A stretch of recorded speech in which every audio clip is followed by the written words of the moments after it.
Thank you. And now, fans, if you would please remain on your feet, remove your caps, as Saugerties' own Patty Pretorius sings our national anthem. Oh, say, can you see by the dawn's early light what so proudly we hailed at the twilight's last gleaming, whose broad stripes and bright stars through the perilous fight o'er the ramparts we watched were so gallantly streaming, and the rocket's red glare, the bombs bursting in air, gave proof through the night that our flag was still there. Oh, say does that star-spangled banner yet wave o'er the land of the free and the home of the brave?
Well, it doesn't get much bigger than this. The PGCBL Championship has come to Saugerties, New York. Game 1 in this best-of-3 series, a PGCBL East Division rivalry. Your Saugerties Stallions, after an 8-2 victory over Geneva, take on the rival Amsterdam Mohawks following a 7-1 win over Auburn. Stallions, Mohawks in the PGCBL Championship, right here on the Saugerties Stallions Broadcast Network.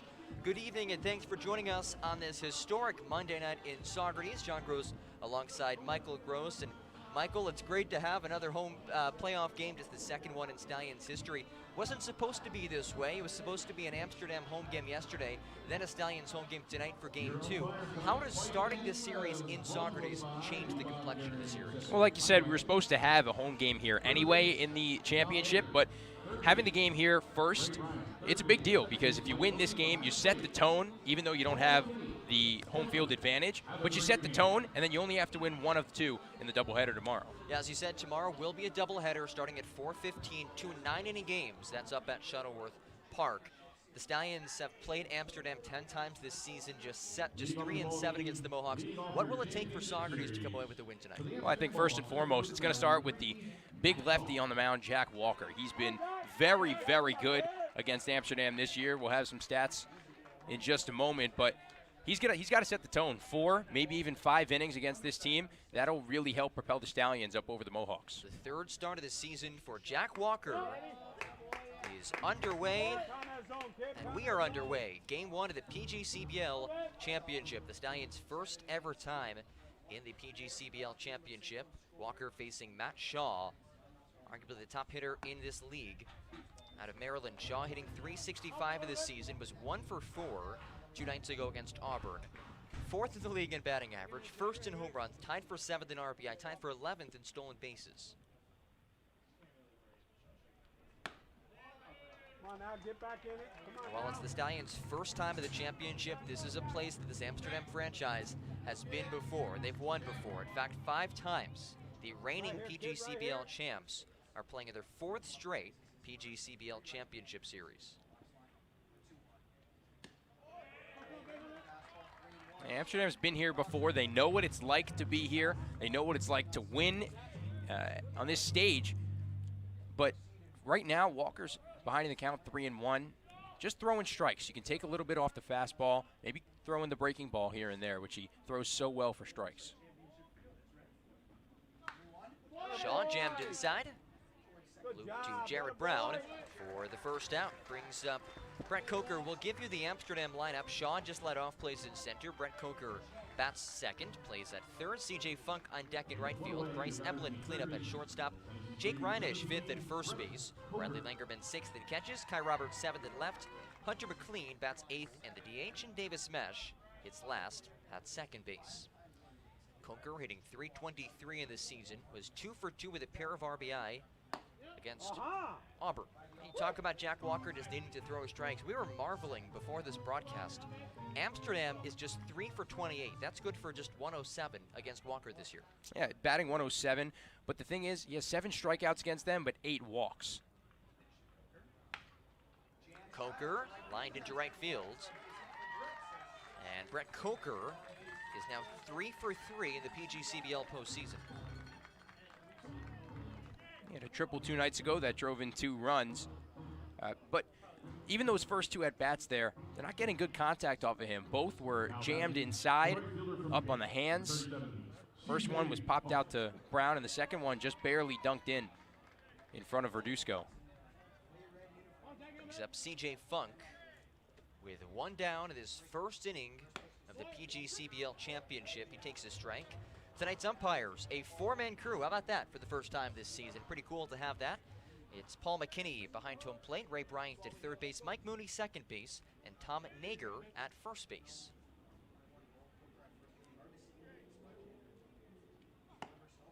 John, it actually looks like Ray Bryant and Mike Mooney swapped. Ray Bryant seems to be at second. Yeah. So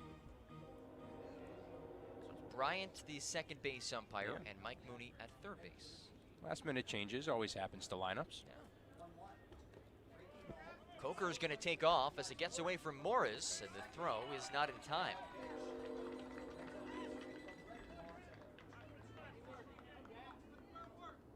For Jack Walker, you don't even worry about the guy on second. Worry about the guy at the plate.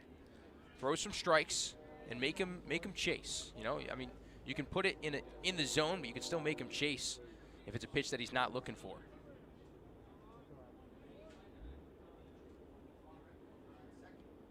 Funk again jammed inside, up the middle. Brown on to first in time. And Michael, that is the 3rd at-bat, and all 3 at-bats, I guess, that Walker has been able to jam Amsterdam inside. So far, they do have 1 hit, but otherwise a couple of weakly hit balls to the infield. Yeah, Jack Walker easily throws the hardest on this team.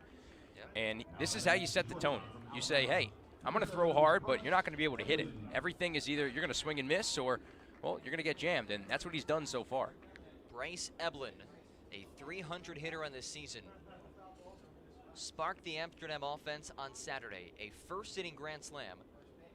And it gets below the glove of Morris. So second pitch that has gotten away from Max Morris, both of which tough pitches to block, but that advances Coker to third base. Now it's not the situation you want with Bryce Eblin up. I mean, on the season, a .290 hitter, but his stats speaks for himself. I mean, 26 RBIs, 7 doubles, and 2 days ago was 2 for 3 with the grand slam against Auburn.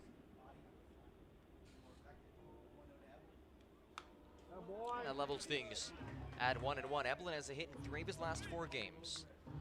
And over that last 3-game stretch, has recorded, 4-game stretch, has recorded 7 RBI.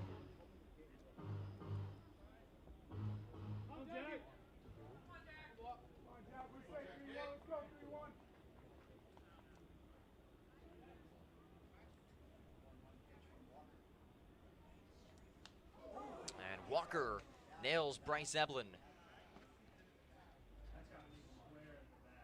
And he's going to head off to first, gingerly. Understandably so, Walker throws mid-90s. That has to sting. Yeah, it's got to hurt, but if you're Jack Walker and the Stallions, maybe it's a blessing in disguise. You don't have to face the hottest hitter in the lineup right now. You have to face Jake Reinisch, who still very good, but he was 0 for 4 the other day against Auburn. He did walk, he did reach base safely once, but it's less of a threat than Bryce Eblin. Well, he's hitless in his last 2, but you look at him throughout the season. 31 RBI in the year. That's tied for 3rd in the PGCBL, and a chance to get the scoring started with runners now on the corners. You have to assume that maybe Bryce Eblin's going to want to take off on one of these pitches, get 2 runners in scoring position, or maybe even play the hit and run and see if the Mohawks can squeeze in 2.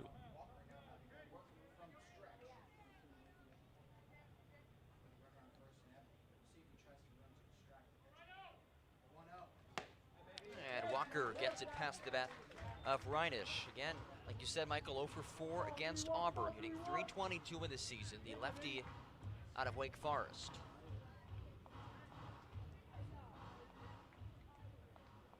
Forgot to add Coker's single, just the 4th hit that Walker has allowed against Amsterdam.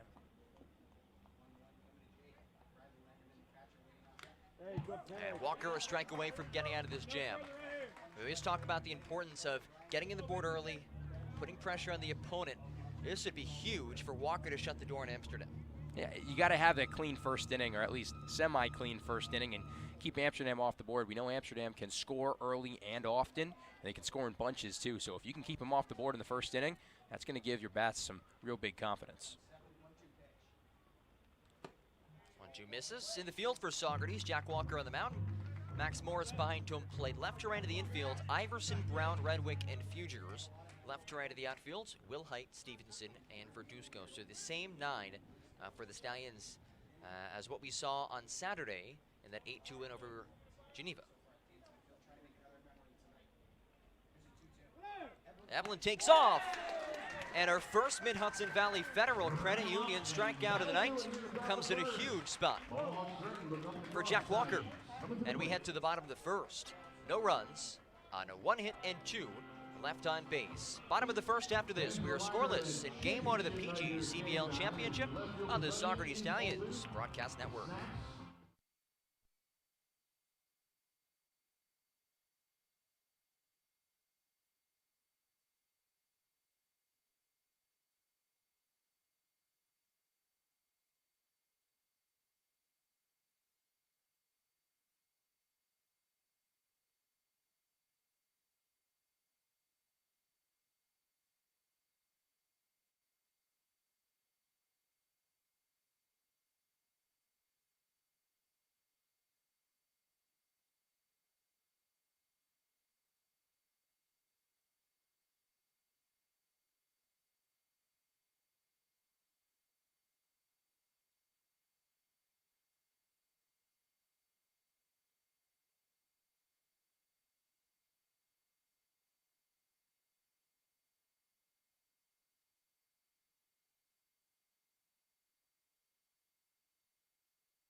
Bottom of the first, Game 1 of this 3-game PGCBL Championship Series. We are scoreless between the Stallions and the Mohawks as Saugerties will get their first crack at things. They'll face Cole Patton, somebody they're pretty familiar with, already having faced 3 times this season. Yeah, on this season, Cole Patton has a 2.37 ERA, but he's faced Saugerties in 3 games, 14 of his really 30 innings.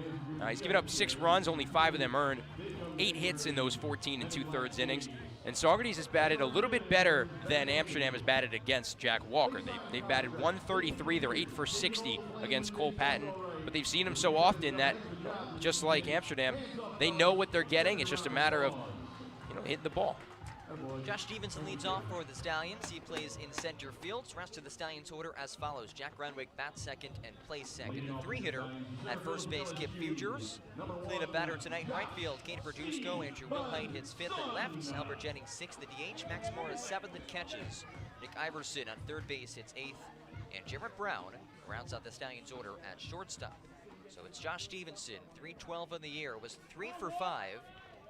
Highlighted by a 3-run home run against Geneva on Saturday. And the first pitch is probably the closest we've been all season to getting absolutely nailed by a foul ball. Right over the head of Nick here to my right. It was just right over. I had my hand up. I don't have my glove. I have mine. You have yours.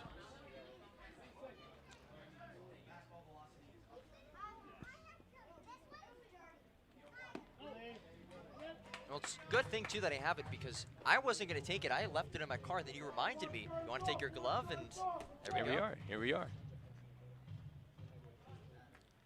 Stevenson has a hit in 9 of his last 10. Guy headed to LSU in the fall. That's a good pitch there from Cole Patton. Trying to get the called breaking ball low on a 1-1 count. It's not a pitch that necessarily Stevenson wants to hit. He doesn't look for those low breaking balls. He really just wants that fastball left over the heart of the plate. Stevenson hit far down the left field side, and that'll bounce into the corner. He's off towards second base. He'll be held up at second. And the future Tiger does it again, Michael. A leadoff double in the bottom of the first. Well, he's 4 for 6 in this postseason, in this PGCBL playoffs. And like you said, he does it again. I mean, he is such a good hitter. Batted .298 on the year. Time in and time out, he gets those base hits, those extra base hits that just gets this team riled up, gets this team amped up, and could start a big rally. And just like that, Saugerties a runner in scoring position for Jack Renwick, who is 0 for 5 against Geneva. Actually, is back-to-back 0 for 5 games. A guy who's been hitting a lot better as of late. Average now sitting at .239 of the season. As the corner infielders, Reinisch and Coker, come into the cutout. And bunt is shown. Well, it'll be interesting to see how aggressive the Stallions are in the bases. This is a team all year long, very aggressive. Regular season, 89% success rate on stolen bases. Tops in the league, but did not have a single stolen base against Geneva. Yeah, a lot of times, sometimes Coach Adam Cray is aggressive, but it also depends on who the catcher is behind the plate, and it depends on how he's feeling that day. If he's feeling aggressive, then hey, may as well try and steal some bags. That's a really good inside pickoff move. If there was somebody there, you would have had Stevenson called for good. But for Stevenson to lead it off with a double, you wanted to talk about setting the tone and starting up early. That's how it's done.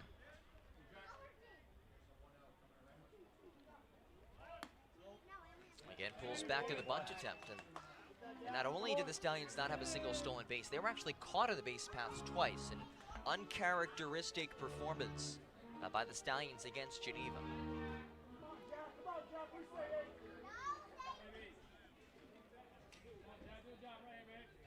2-0 now to Renwick. Showed bunt the first 2 offerings. Lays it down. Stevenson's gonna head off to third. A low throw and a backhand scoop by Reinisch. So Jack Renwick does his job, and he sets up 3-4 with the runner on third.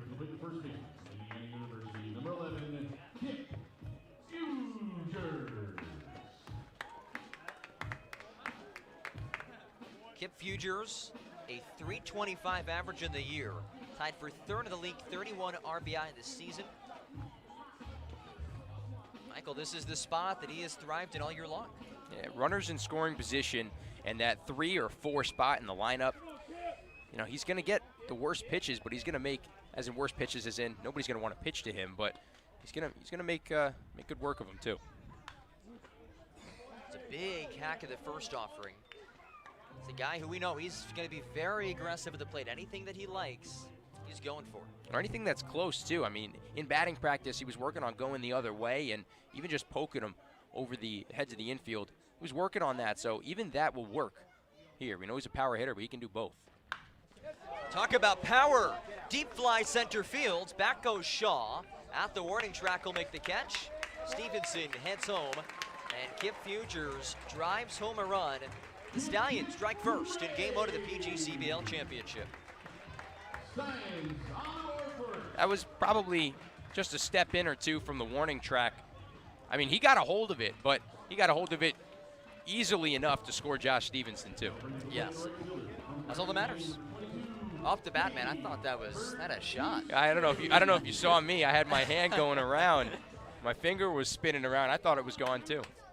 So Saugerties on the board against Amsterdam. Kane Verduzco takes the first offering inside. A very disciplined guy at the plate. Drew 3 walks in his 0-for-1 performance against the Red Wings on Saturday.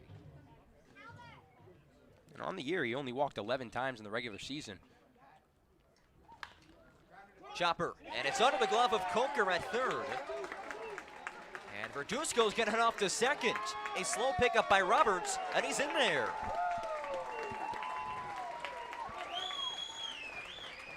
Doing the Verduzco hustle. Yeah, we'll see how that's scored. That's an error. They're going to give him an E5. A 2-bet. Well, we'll see how it is. No, they gave him a hit. They gave him a double. Yeah, they gave him a double. There we go. Just trying to get the official scorer's opinion. Shout out Jaden Whitaker. Yeah. Working hard all season long. I'd give him a double, too. Hard hit ball. Andrew Wilhite was an RBI machine, had 3 of them on Saturday in the semifinal win, and a prime opportunity to drive home a 4th run of the playoffs. And he's got a good matchup here. It's a righty pitcher on a lefty batter, which he's been very good against all year. And he's felt comfortable in this ballpark. Anything close, you know he's going to try and swing and drive. When Yard also had a triple on Saturday. But now behind 0-2. Wilhite looked back at the home plate umpire, Paul McCann. He didn't like it, thought it was outside, but Riley Langerman got a really good glove behind the plate, knows how to frame pitches, knows how to give his pitcher the benefit of the doubt.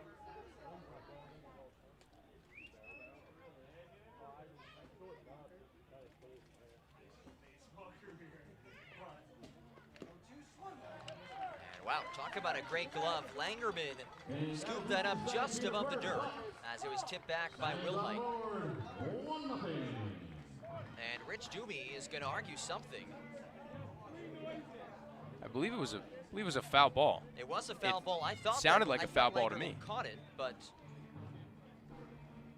that will be the call. So we'll head to the top of the second. 1 run coming across for Saugerties on 2 hits, 1 left on base. Stallions baseball, the Saugerties Stallions Broadcast Network.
One 0 Stallions, top of the second. Saugerties Stallions baseball is brought to you by 5-Star Awards and Tees, top custom team gear awards. Benson Steel, the Stallions stolen base sponsor. They put stuff up you can't knock down. Bob Garrick Septic, honest, dependable, reliable. If you need it pumped out, call Bob. BP's Carpentry and Maintenance and Delvecchia and Craft Injury Lawyers. The Stallions hit by pitch sponsor. If you've been hit, call Delvecchia and Craft Injury Attorneys. 5, 6, 7 slated to hit for the Mohawks. Riley Langerman, Kai Roberts, and Hunter McLean. 1-0 Saugerties after planning around at the bottom of the first. Langerman hitting .235 in the season, was 1 for 4 with an RBI in the semifinal win against Auburn.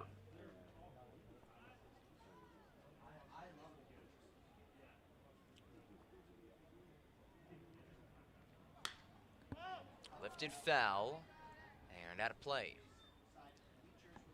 Michael, what'd you make of the first inning performance by Jack Walker?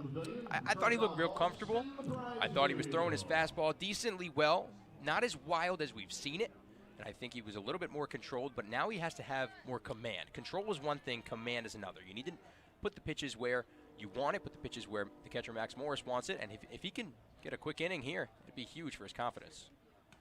We saw him have success against Amsterdam. Look back to his last start, back on July 24th. 4 shutout innings, gave up just 2 hits, 4 strikeouts, and 3 walks. So when he's finding the zone, and as we touched on before, it's tough to hit this guy. Yeah, he's only had 4 earned runs given up to Amsterdam, but they all came in 1/2 of an inning here at Cantine Field. Backhand stop by Fugers. He'll flip it to Walker. The Indiana connection gets the first out. That's huge. Fugers bats it down. He was right there. And, I mean, that's what you love from your first baseman, Kip Fugers. And for Jack Walker to have the poise to be able to get off the mound and get there as quickly as he could, and he beat out Langerman in the foot race, too. That's what you love, and well, now you know Jack Walker is definitely locked in. Lefty-lefty duel as Kai Roberts digs in. Second of the PGCBL with 47 strikeouts on the season, and he watches strike 1. And there's the breaking ball that we talked about. Yeah. You can throw the breaking ball for strikes. Your fastball is going to come. Iverson into the cutout at third base. And again, line dart erection. Michael, I said to you while we're in the parking lot after I got my glove, if it's going to happen, it's going to happen tonight. This is the last home game of the season. We have yet to have a ball come up here, and we've already had 2 come our direction. I'd rather it didn't. It'd be a great story to tell if I could barehanded, but I'd rather it didn't. Well, I'm sure that our grandparents would also would agree with you. Yeah, I think you're 100% right. Langerman hitting, Roberts, a .267 average in the season. Come on now, kid. Come on now.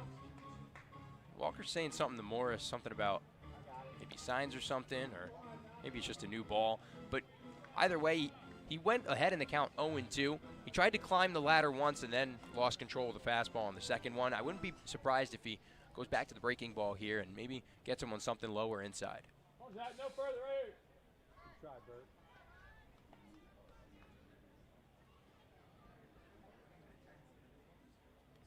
Yeah. Walker goes fastball, his second strikeout of the night. I was wrong. I'm not Tony Romo today, but as I have been before, I was wrong today. I can admit that. But Jack Walker looks really good really early, and that's a great sign for the Saugerties Stallions. You've had more than a handful of correct calls, though. Yeah. Yeah, when you're around the game long enough for one period of time and around these guys long enough for one period of time, you get to know them, you get to know their tendencies. Hunter McLean steps in. Walker looking to orchestrate a 1-2-3 inning. McLean, .238 batting average of the season, hitless over his last 3.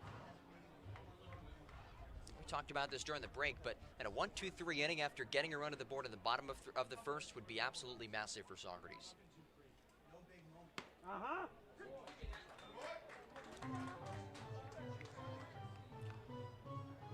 Crowd continues to file in. The second playoff game, a home playoff game in Saugerties Stallions history. First championship appearance in franchise history.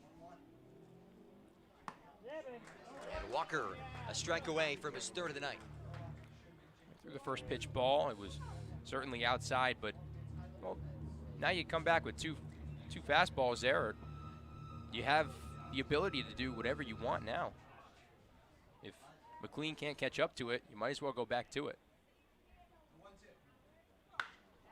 Line just over the outstretched glove of Jared Brown. It'll head to left center.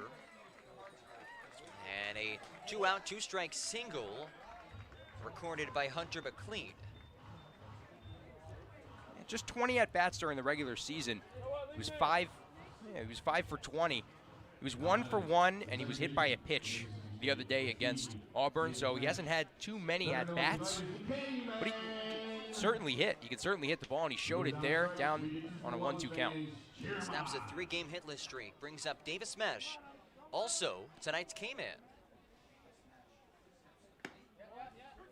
Mesh out of Mississippi State, national champion from this past year, 190 on this season.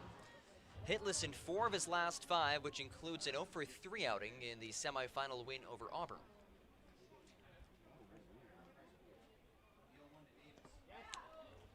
Pitch in the dirt, Morris is gonna toss down. Not in time. Hunter McLean avoids the tag from Jared Brown. You know what the funny thing is, too? Max Morris hesitated. He looked at the ball and then realized that McLean was going, and then he threw it. I thought he had him dead to rights, but I'm not Ray Bryant at second base. Must have got in under the tag. Walker looking to make that controversial call irrelevant.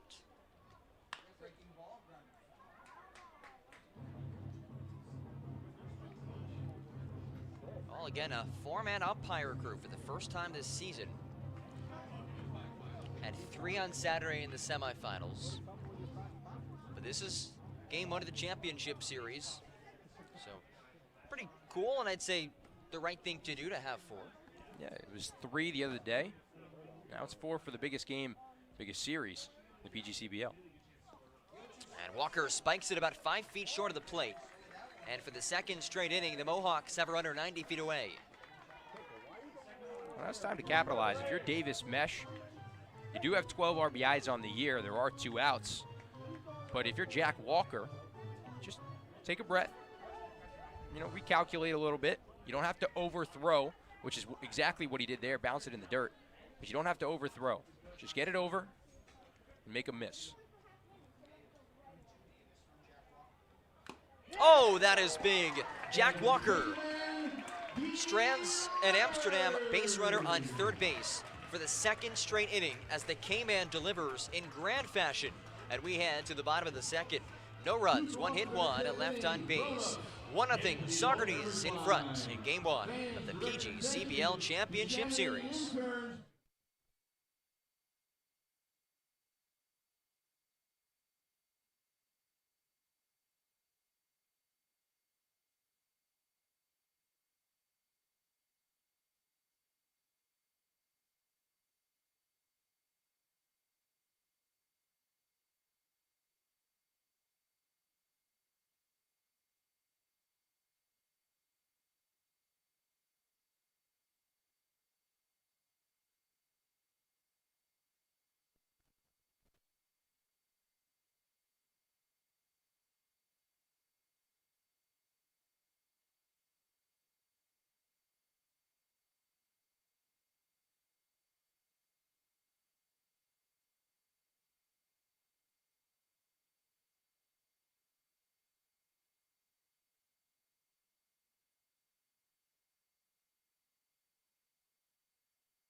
Bottom 2 after Jack Walker recorded his 3rd strikeout of the night. Albert Jennings will tee things off.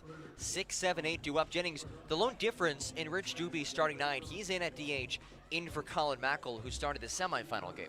Yeah, Colin Mackel's been a really good bat, a really good left-handed bat for the Stallions, but why not change it up a little bit? Albert Jennings was very good down the stretch, had some key base hits, and drove in some runs in really important times, so why not give him the opportunity? And what better way to do it than to lead off in the bottom of the second inning when you're up 1-0. 231 average in this season, a 3-game hitting streak. However, this is his first game since July 26th. He was 2 for 4 with a double against Oneonta. And now inserted into the biggest game of the season. Game 1 of the PGCBL Championship. It's a best-of-3 series. Game 1 was supposed to be yesterday, but a fitting situation where it was rained out. Would it really be a 2021 PGCBL Championship if there wasn't one rain out? No, it would not. Or at least the playoffs. No, you're right. The Stallions had 8 games that were rained out that were not made up. I mean, that's a record. Yeah, they played 40. Other teams played 41, 42. I don't think anybody played 48 games this summer. No. Nobody did.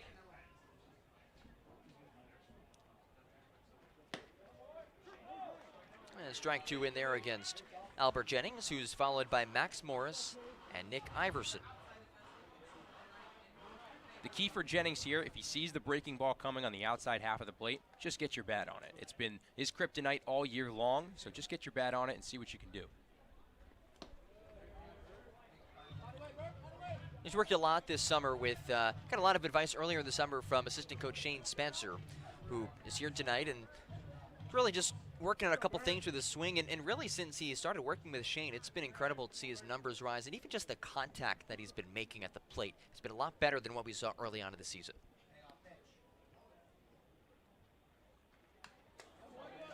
And he stays alive. Yeah, he was way under the interstate. He must have been around 140 when Shane started helping him, and now he's up at 231 on the season. And he was really good toward the end of the summer, toward the end of July even, and well, he'll look to continue here. On the ground, in comes Mesh. Throw just in time for the first step, but a competitive at bat from Albert Jennings. That's what you love to see. Even if you don't get a hit from there, you've put it into play, right? That's what you love. A guy who struck out 27 times this season, it was the most in the team. You just need to get the ball in play. The ball is going to work its magic. The bat's going to work its magic eventually. You keep making contact, something good's going to come from it. A guy who's made a lot of good contact this year in limited action for Saugerties is Max Morris. 258 average of this season. It was good to see him get a hit against Geneva after going hitless for the 3 games prior to that. Was 1 for 3 with a ground rule double to straightaway center field on Saturday. Just bounced over, hit the warning track. Hit probably about 385 on the fly. It's the first extra base hit of the season for Morris.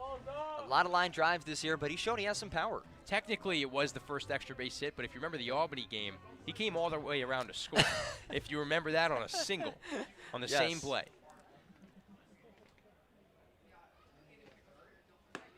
That's why we called it a home run with a question mark behind it. An asterisk, yeah, and a Little League home run. For those who did not see that game, it was a single, then he advanced to second base on a throw, then went from second to third to home on 2 throwing errors. No, it was 1 error into the dugout. That's where it went, I believe.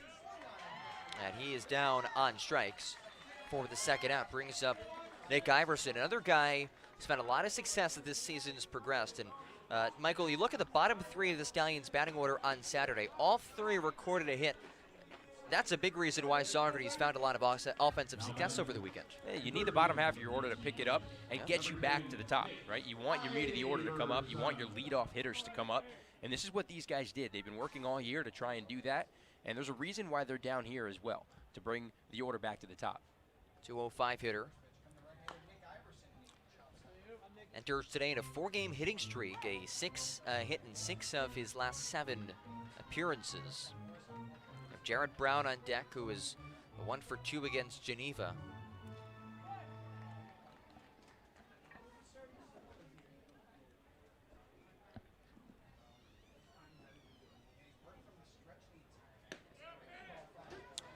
th meeting of the season between these two sides. First 10 were all in the regular season. Amsterdam claims 7-3 for Saugerties. The Stallions are 0-2 all-time against Amsterdam in the postseason. And for that first win in their first ever championship series. And Iverson takes the breaking ball. The second pitch of the at-bat was a great breaking ball in at the knees. The third pitch of the at-bat, in my opinion, was even better. You got a guy on your breaking ball at the knees. That means he's not seeing it, so throw it again, but this time put it out of the zone and make him chase. That was a great pitch. We'll see what he comes back with here. And he finds the zone. K's up Iverson, and Saugerties sent down 1-2-3 as we head to the top of the third. No runs, no hits, and nobody left on base. We're through 2 in the first game of the PGCBL Championship Series. 1-0 Stallions on the Stallions Broadcast Network.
Top of the third inning here from Cantine Field in Saugerties, New York. Michael Gross, John Gross with you here on the Stallions Broadcast Network. Brought to you by Dallas Hot Wieners, the bullpen sponsor for the Stallions. Bringing the hot sauce out of the bullpen. Design yourself strong sports performance at DYS. They build better athletes. Dwyer Contracting, high-quality craftsmanship in a family-owned business. And Ephros Orthodontics, the smile provider for the Stallions. So Jack Walker comes back out for his third inning in this start of the PGCBL Championship here in Game 1 between the Amsterdam Mohawks, who currently trail the Saugerties Stallions 1-0 as the top of the order, and Matt Shaw will come back to the plate. They've gone through it once and have yet to put a run on the board. What needs to change? I mean, listen, they got runners to third base in both innings, just driving runs home for Amsterdam, but Jack Walker's done a great job shutting things down with 2 outs. First offering to Shaw is low on a fastball. And Walker's looked a lot better with his fastball. His command has certainly been there a lot more tonight than it has over the course of the season. And that's a really good sign moving forward in this ball game. The 1-0 fastball in on the hands. It's fouled back to the grandstand, 1-1. And Michael, if I may, I want to give a shout out to, well, first of all, to everyone joining us. 111 people currently tuned in, but a few Stallions watching. Zach Byron, Aaron Cohn, and Connor Bruce tuned in. Thanks, guys, for joining us. 1 ball, 1 strike to Shaw. The lefty deals, cut on and miss. It blew a fastball right by him, and now Matt Shaw's behind in the count, 1-2. It's an overpowering fastball. It's one of, if not the fastest pitch that a lot of these guys are going to see all season long. And when he's in the zone, he's tough to hit. The 1-2 from Walker, breaking ball, just misses low and away. I think it's a smart pitch, too, on the breaking ball. You've got him with a fastball swinging, so change it up and try and get Shaw here. But now I think you got to go back to that fastball. 2-2 as Walker sets, glove at the chin. The windup and the pitch does go back with a fastball, but it's fouled up over the first base seats and out of play. And Matt Shaw, never an easy out. Statistically up top 10 in every major offensive category. Top 11, I should say. He's the catalyst of this Amsterdam offense. And that's why he leads off for the Mohawks. The 2-2 from Walker. Up and in, misses. And now the count is full, which Walker has found himself in many times, but now it's going to be a test of how well can he work his way out of it.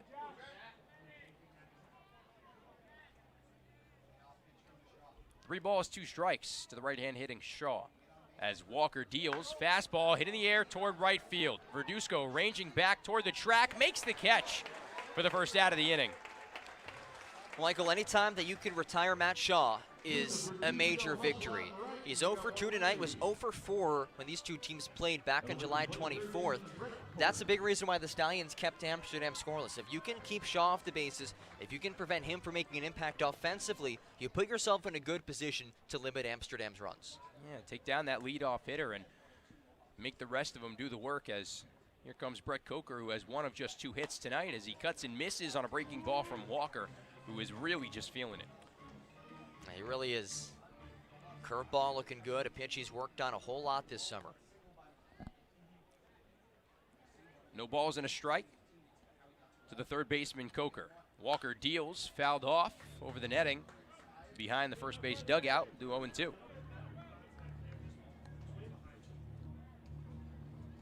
His fastball has been working, his breaking ball has been working, and it's really good to see for a guy that does throw a lot of walks.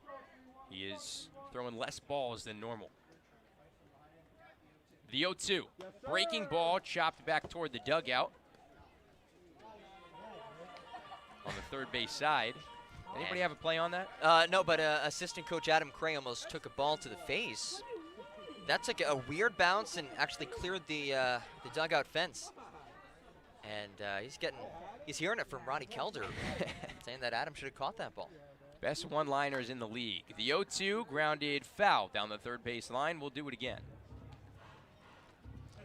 I think between Rich Doobie, Ronnie Kelder, and Adam Cray, this has to be the best one-liner coaching staff in baseball history. The jokes are never-ending, and they just absolutely love to have fun. 0-2 to Coker as Walker deals, cut on and missed. He got him, strike 3 on a fastball up and away that Coker chased, 2 down. Well, the best thing for Jack Walker and the Stallions team, for many reasons, is a quick inning. If you can get this out, keep that pitch count low.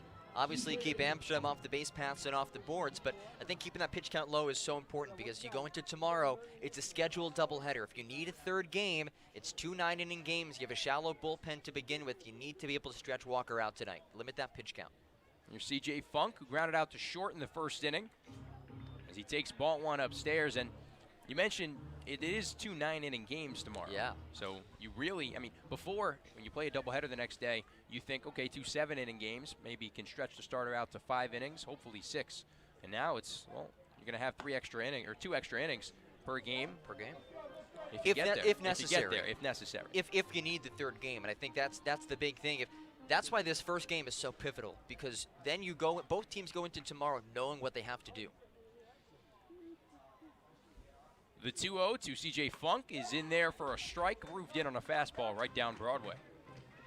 And it's a weird format just because of the rain out yesterday that the Stallions get game 1, and it's not quite home field advantage, but in a sense you do have a major advantage by starting the series off at home and trying to get off with the right foot. 2 balls and a strike.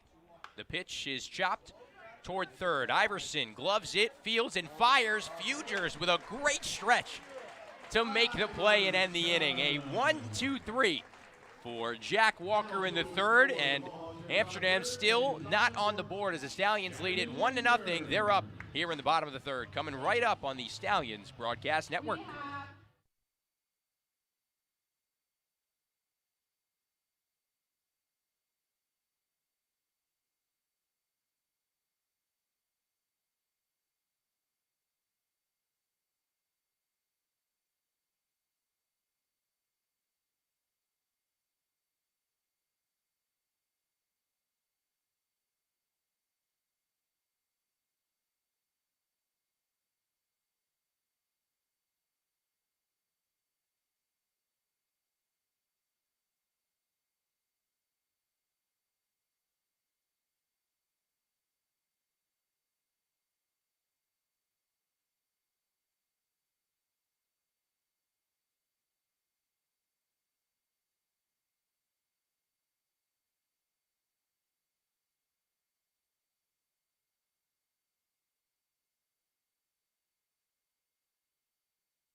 Bottom of the third inning as the Stallions lead the Mohawks 1-0 here in Game 1 of the PGCBL Championship in 2021. Amsterdam, the defending champions, the Stallions here for the first time, looking to knock them off as Jared Brown steps into the box, a right-handed hitter, to lead off the bottom of the third inning. Cole Patton worked a 1-2-3 inning in the second inning. Now he's going to look to do it again in the third.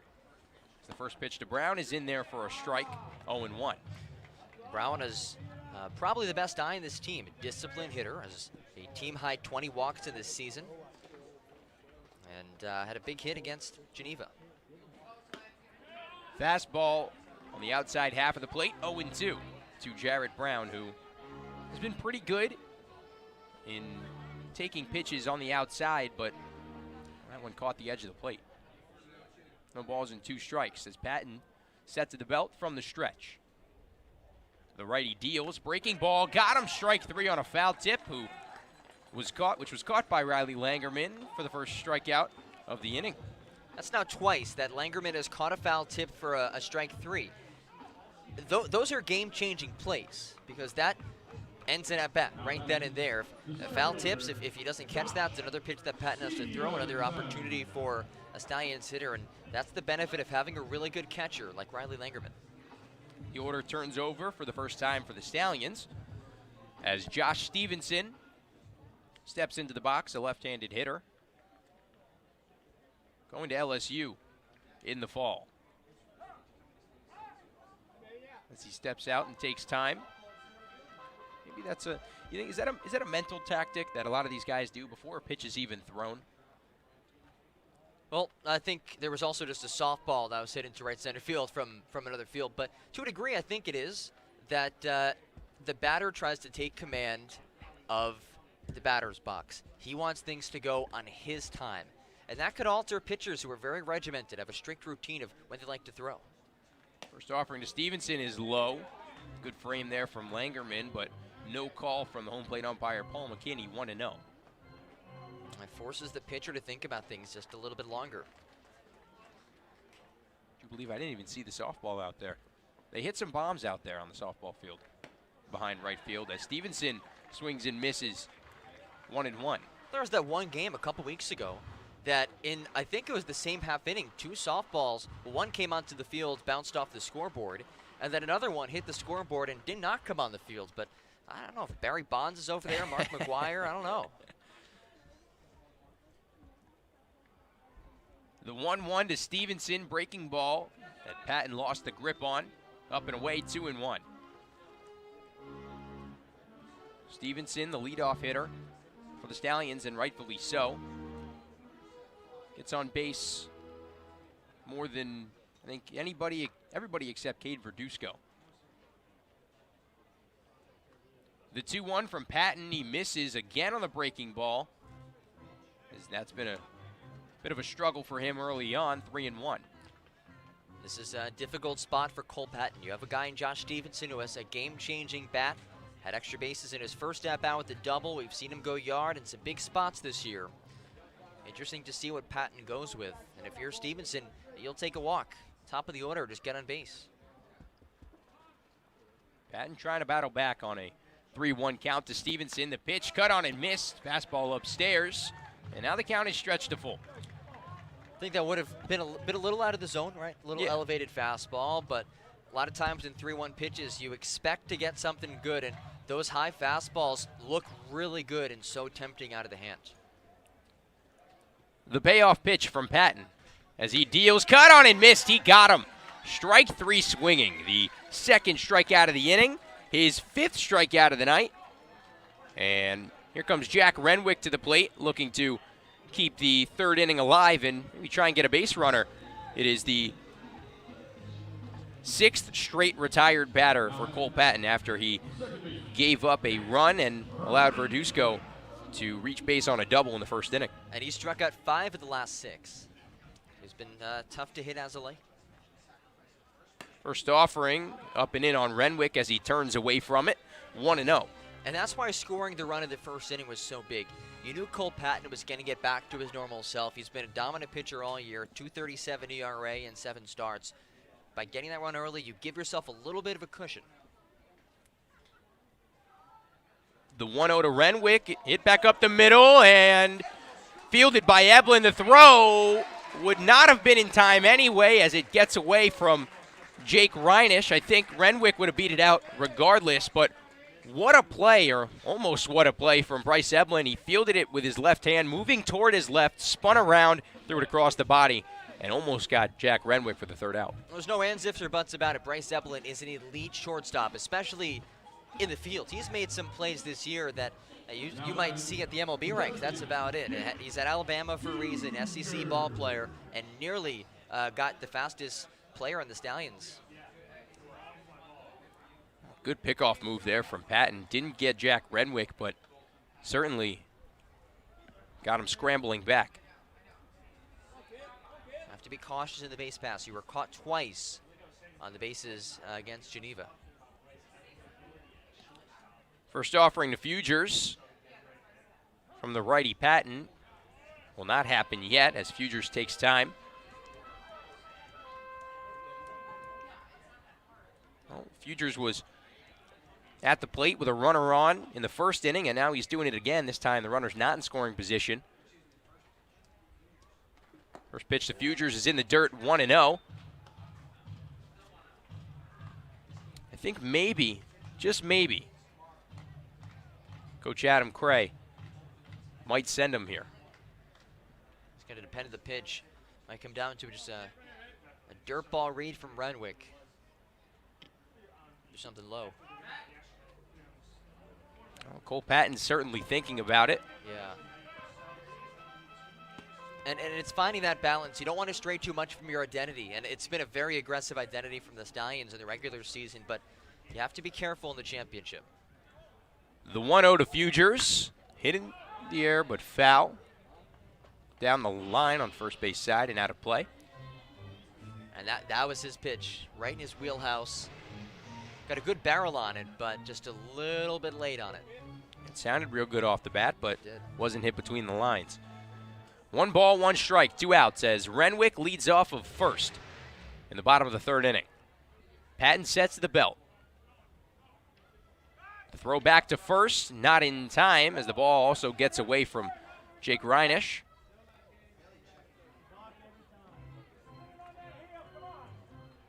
So Patton focusing a lot of his energy on Renwick. So maybe that means not focusing enough on Kip Fugers. One mistake could change this game drastically. The 1-1, Fugers looks at it, but it caught the inside corner on a fastball, 1-2. That's impressive to see from Patton going pick off a couple times and still able to find the zone right on the inside corner. Now a 2-strike count.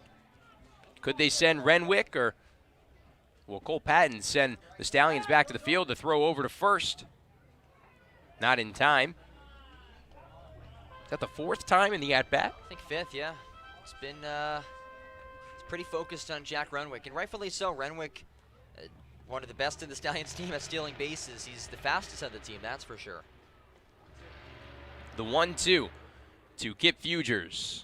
Pitch upstairs. Count 2-2, and Renwick was part of the Stallions' charge in Glens Falls about a week ago, where they stole, I think, is a league record, 14 bases in one game. Franchise record is 15 stolen bases, a franchise record, and they weren't caught a single time. Nope. 2-2 with 2 outs as Renwick leads off of first. Patton deals in the dirt, dropped third, but the throw is in time. And Fugers is retired by way of the strikeout. 3 strikeouts in the inning for Cole Patton. No runs, 1 hit, 1 left on. Patton has 6 strikeouts on the game as we go to the 4th inning. Here from Cantine Field as the Stallions lead it 1-0 on the Stallions Broadcast Network.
We go to the fourth inning as the Stallions lead it 1-0 here on the Stallions Broadcast Network as Bryce Evelyn digs in, the cleanup hitter who was hit by a pitch with a runner on in the first inning by Jack Walker, as he looks to maybe send the Mohawks down 1-2-3 again, as Evelyn's first pitch is hit into left field for a base hit.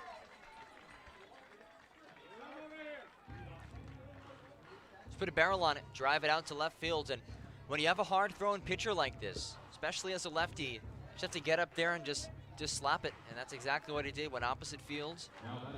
And for the first time tonight, Amsterdam leads off with a base runner. Here's Jake Reinisch, another lefty, back-to-back in the order. The only two back-to-backs in this order that are lefties. As that pitch is hit into center field for a base hit. Evelyn will stay at second as he doesn't want to test the arm of Josh Stevenson, but that's 2 pitches and 2 base hits for Amsterdam. They have 2 on here in the top of the fourth inning with nobody out. Well, this is where things can get dangerous if you're the Stallions. Get back-to-back singles on pitches in the zone from Jack Walker, both fastballs. And now Riley Langerman steps in. A double play would be just what the doctor ordered in a situation like this. You have a catcher at the plate, no stolen bases this year, not the fastest guy in the bases, so would be a good guy to do it against, but also wouldn't be shocked to see him laid on a bunt. First offering to Langerman. He shows bunt, but pulls it back. It was a called strike from McKinney behind the plate, 0-1. I think Amsterdam would be pleased with a base hit. It would score, at least tie the game, as it would bring in Evelyn. And it would send Reinisch to at least scoring position on second, possibly third. The 0-1 breaking ball misses upstairs, 1-1. We see a lot of times from Amsterdam in situations you may think they're going to bunt. They show bunt in the first pitch, pull back, and then they're swinging away. We didn't see Langerman show bunt in the second offering. Would be shocked if he is swinging away in this 1-1. Well, the pressure is on for Jack Walker with 2 on and nobody out. The 1-1 to Langerman is chopped foul into the Stallions dugout, 1-2, and now Walker's in a really good position here to maybe strike him out, and then you can think about the double play. Right, I think besides a double play, a strikeout's the best thing you can do. I guess a triple play would be the absolute best thing, but those are hard to come by. Haven't seen one. I haven't seen one this year. Haven't seen one in my 3 seasons so far with the Stallions. 1 ball, 2 strikes as Walker deals fastball, got him, strike 3 at the knees. The Mid-Hudson Valley Federal Credit Union strikeout for Jack Walker is 5th of the night and the first out of the inning. That brings up Kai Roberts, a left-handed hitter. And a lot of times with Walker, we saw this against Amsterdam back in the 24th. He let a few guys on, even earlier this game. He's let a few guys on, but he's closed the door. He's kept it 0 on the scoreboard. That is the key. You can let base runners on, but got to keep Amsterdam off the board. First pitch to Roberts is outside. Roberts, the 3rd lefty to come up in this inning. The first 2 hit single apiece, and now they're both standing on first and second. The lefty on lefty is supposed to be difficult, but Amsterdam makes it look real easy. 1 out with 2 on. The 1-0 from Walker is in the dirt, and it goes back to the net. Both runners will move on 90 feet, both now in scoring position, and well, now the pressure's on at the plate as you need this out if you're Walker. Yeah, and that eliminates the ground ball forced double play. We'll see how Saugerties decides to approach this. Looks like they're going to keep the infield at normal depth. Not too concerned about that run coming home. They just want to get this out at first. 2 balls, no strikes with 1 out to Kai Roberts, who was 1 for 3 against Auburn on Saturday night. The pitch from Walker upstairs, 3-0. And you figure if they were to play into the grass, right, a hard grounder, a line drive, maybe they would play at normal, they would be able to get at normal depth. That becomes a hit. That becomes a hit to the outfield. And that's not just 1 run, that's probably 2 runs. 3 balls, no strikes. The pitch is in there for a strike. Would it be from Walker to just get it over? He's going to have to do it again.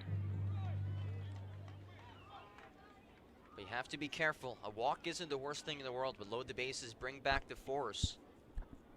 But if you serve something up for Roberts, he has a good bat. Eblin off of third, Reinish off of second. The pitch is cut on and missed. Count is full, and now Walker's battled all the way back. Went changeup, took a little off it. And how about this? Full count. Championship series. It's early in this game, Michael, but this is a pivotal moment. 3 balls, 2 strikes with 2 on, both in scoring position. With the lefty Roberts at the plate. Walker deals the payoff, got him! Strike 3 called at the knees, back-to-back called strikeouts at the knees on a fastball from Jack Walker, and now there are 2 down with 2 on in scoring position. Oh man, Jack Walker, back-to-back strikeouts in massive spots, and now he has to get through the 8-hitter Hunter McLean. We talked about it earlier, hasn't played a ton this year with Amsterdam, one of the later additions in the season for the Mohawks. He's 1 for 1 today with a single, but now forget about the base runners, just get this final out. And you're all good here at the top of the 4th. First 2 batters reached safely, both on singles. The last 2 have struck out. 0-0 to McLean, low and away on a fastball that misses 1-0. And also crucial to not spike anything in the dirt that can get away from Morris, because that's a run as well. Come on, locate here, locate. For those wondering, McLean listed as number 6, but sporting 41 on his back. In tonight's ball game, 2 on and 2 out. The 1-0 as the lefty Walker deals fastball in there for a strike, 1-1. And he's at his best when he's painting the corners and hitting at the knees. That is peak Jack Walker, because that's such a hard fastball coming in, low to mid-90s. It's a good curveball, pretty good changeup. When he's working the corners, working to the knees, he's tough to hit. The 1-1 as the lefty deals up and away. Sometimes when you miss there, it's a good thing because at least you're not missing low. I'd rather miss a little bit upstairs than miss low, and you're avoiding the ball back to the backstop, which could potentially score a run. Right, it would score a run. You have a speedy guy in Eblin on a third, taking a decent lead off the bag. The 2-1 from Walker. Strike on the outside corner, make it 2-2, and now Walker is 1 strike away from getting out of what could have been a nightmare of an inning with back-to-back-to-back strikeouts, as Stallions fans are loving it with 2 on and 2 out. Count is 2-2 to Hunter McLean. Walker gets the sign. Sets at the chest from the stretch. Got him! Drop third, Morris on to first in time. And Jack Walker out of Indiana University has come in and pitched beautifully. Stranded already 5 runners on base, gotten out of 2 jams, and has kept the Stallions with a 1-0 lead. We go to the bottom half of the inning, where the Stallions will come up to bat here on the Stallions Broadcast Network.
Back here on the Stallions Broadcast Network, brought to you by Grist Mill Realty. Looking to sell? List with Grist Mill.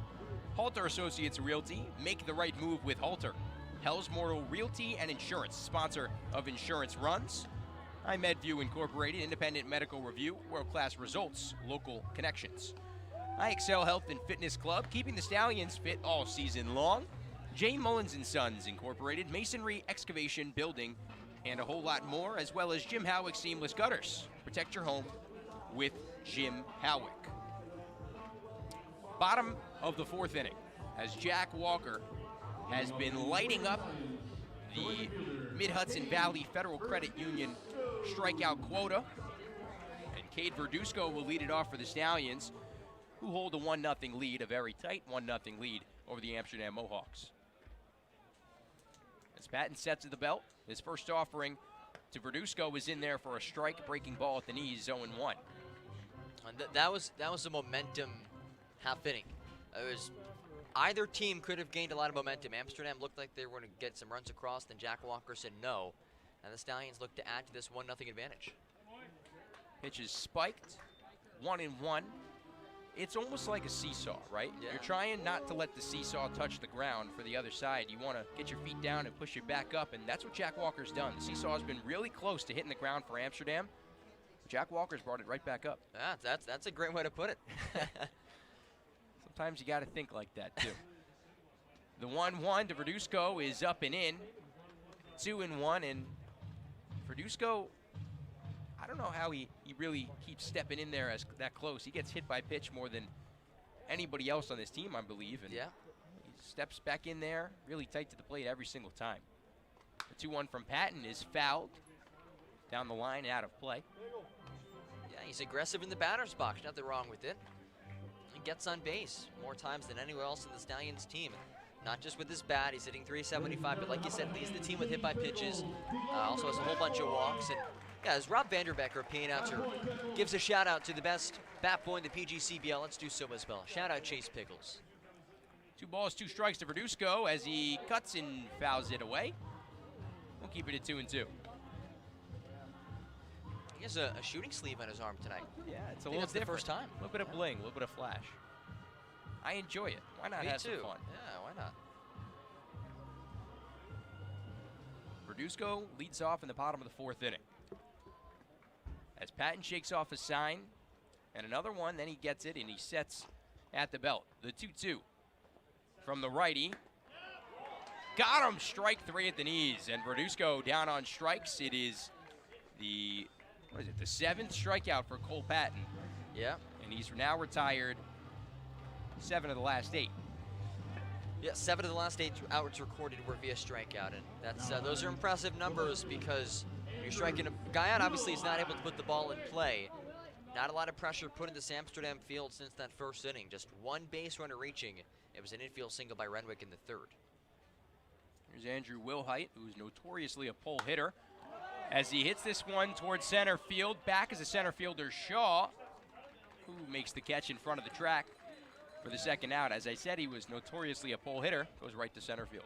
And still good contact. That's what we saw from him on Saturday. He was 2 for 3.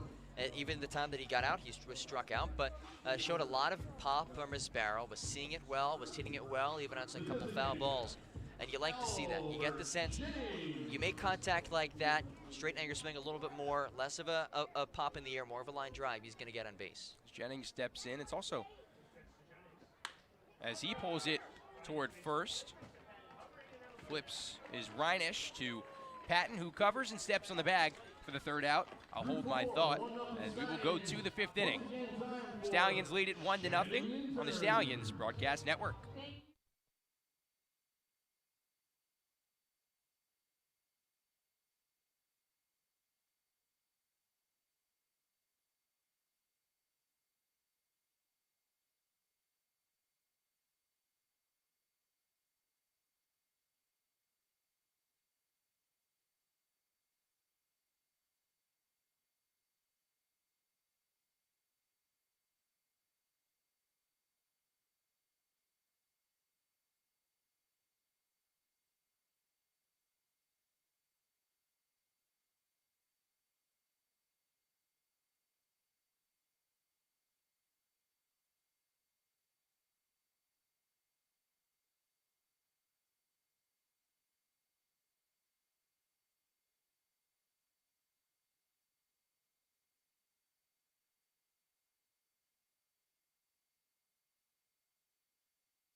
Top of the 5th, we are almost halfway through this one, where the Stallions lead it 1-0 right here on the Stallions Broadcast Network as Walker deals to the K-Man. As it's Davis Mesh who does go around. It's a called strike, or swinging strike 0-1. 7 strikeouts so far for Walker through 4. The 0-1 from Walker hit towards second. Fielded by Renwick over to Fugers in time for the first out. Just pitch to contact, nothing wrong with that. And a good field behind you, Stallions infield that has made plays all season long. And here's another chance to retire Matt Shaw. He's 0 for 2. As we said earlier, every time you can retire him without letting him get on base, without letting him impact this game offensively, is a massive win.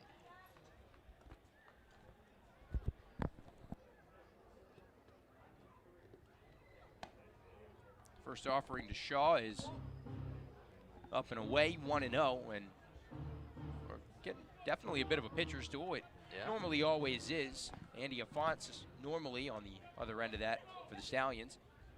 But Jack Walker has done very well in his now 5th inning of work as that one's bounced in front of Morris. Count 2-0 now.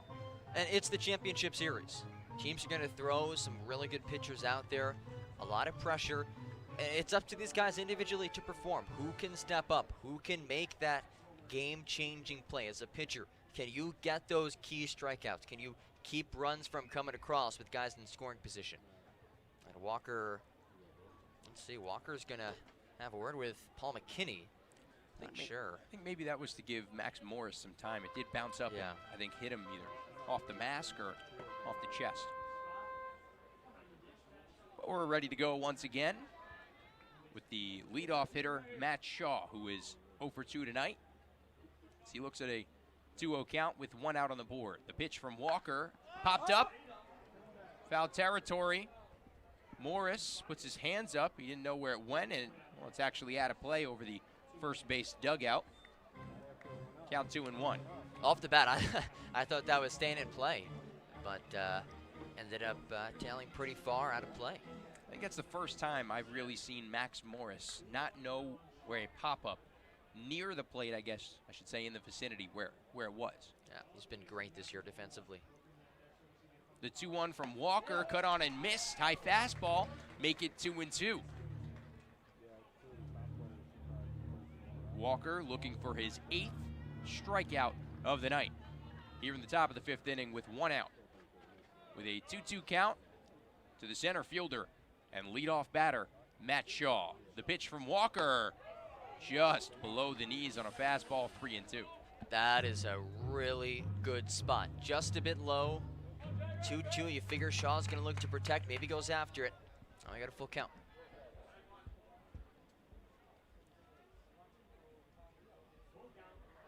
The payoff pitch from Walker popped up, this time in play. Renwick doesn't know where it is, neither does Fugers, and now he almost catches it. It does drop out of the glove. The both of them, Fugers and Renwick, had their hands up. It must be really difficult to see tonight out there.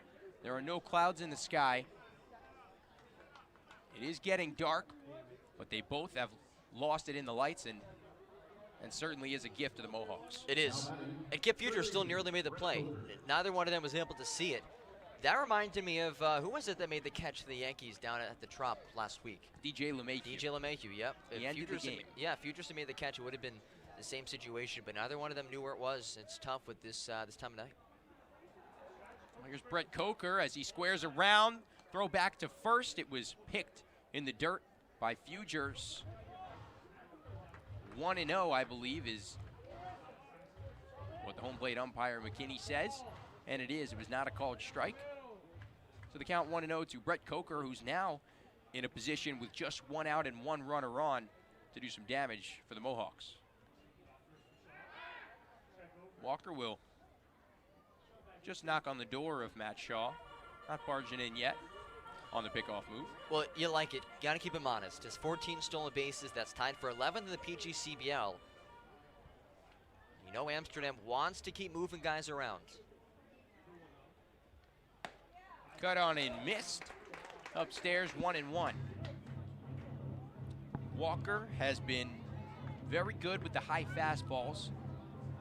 He's pitched them to perfection just up and out of the zone and made a bunch of guys chase tonight. As runner takes off, the throw to second is not in time. A stolen base from Matt Shaw. Puts a runner in scoring position and takes away the easy double play in the infield. And he stumbled out of the gates on his way to second, but picked a great pitch to go on. It was a curveball. If that's a fastball, he's out. But that half a second or so delay with that pitch getting to Morris's glove, that's what allowed Shaw to get in safe. The 2-1 to Coker. As Walker deals, just a bit low, count 3-1. If Coker does get on, you have Funk, and you have Eblin, who will be on deck. And in the hole is Jake Reinish, so could be a whole lot of trouble if they get there. With 3 balls and a strike and 1 out, as Shaw leads off of second. The lefty deals, misses outside, and Brett Coker will walk. It is the first administered walk, the second 390 that Walker has given up, and now here comes Rich Doobie to come out and talk to Jack Walker with 2 on and 1 out. The Stallions hold on to a 1-0 lead in the top of the 5th. Jarek Woodward warming up in the Stallions bullpen. He pitched just 1 inning a couple days ago, so you figure could get some action tonight. But this is a big moment for Jack Walker. This is really the 3rd time this game that he's pitched some serious heavy pressure pitches, and he has been successful so far in a situation 1st and 3rd, got out of that jam. Then in the previous inning, at 1st and 2nd, no outs. Then 2nd and 3rd, 1 out. Got out of that jam. Now he needs to do it again. 1-0 ball games. Every base runner, every potential run scored with a guy in scoring position could change the game. So this is a huge moment as Rich Doobie makes his way back to the Stallions dugout. And up comes CJ Funk, who has struck out 29 times this season. He does have 27 RBIs, and I'm sure Jack Walker would like to make that 30 with 2 on and just 1 out. Walker gets the sign on the exhale. Sets at the chest in the stretch. The pitch popped up toward right field. Calling it is Renwick, and he will make the catch for the 2nd out of the inning. Definitely a bit of an exhale for the Stallions. Yes, an exhale to say the least after what we saw earlier in this half inning. Looks like it's maybe a little bit darker, maybe a little easier to see. That one also did not go nearly as high as the ball off of Matt Shaw's back. And Funk is retired. Now batting the shortstop, Bryce Eblin. Here's Bryce Eblin. The lefty is 1 for 1 and reached on a hit by pitch in 2 at-bats, sir. 2 plate appearances tonight. 0-0 is low and away on a fastball, 1-0. Keep in mind, this is an inning that could be over. If Renwick and Fuger is able to find that pop fly, there are 3 outs, but you can't blame him. It is, I guess, tough to see out there. Lost it in the sky. Walker will step off and maybe readjust his mindset, as this is a massive at-bat against one of the best shortstops in the PGCBL. With 2 on and 2 out. The 1-0 from Walker. Breaking ball low and away in the dirt.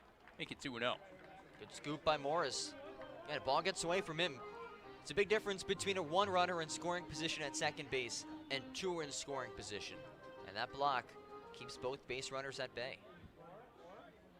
He's battled back from being behind 2-0 a couple times tonight, and he's certainly going to have to do it here. As Walker checks the runner. The lefty deals. Fastball in the outside corner. Make it 2-1. He's painted that fastball all around the black tonight. And he's certainly going to have to keep digging his way out of this hole. With Eblin at the plate, Shaw off of second, Coker off of first. With 2 outs in the top of the 5th. 2-1, as Eblin fouls that one back to the netting, and Walker is once again one strike away from getting out of a ridiculous jam. He's done it twice. This would be the third time tonight. Another momentum at bat. Stallions lead the Mohawks 1-0 with 2 on and 2 out. 2 balls and 2 strikes to Eblin. Walker sets at the chest from the stretch. The lefty deals, breaking ball, chopped, foul. Behind the plate, we'll do it again, 2-2. Phenomenal pitch. Eblin got just enough on it to foul it away. I think he was really just trying to get a bat on it. Yeah, that's all he was trying to do. He knew he was done for. He saw that thing drop. He's not getting a hit. He just has to put a bat on and keep this at bat going. The energy from the VIP section is certainly there, and it's certainly loud. 2 outs and 2 on. The 2-2 from Walker. Fastball fouled off again. Both runners were going, but Eblin will come back to the box. We'll do 2-2 for the second time.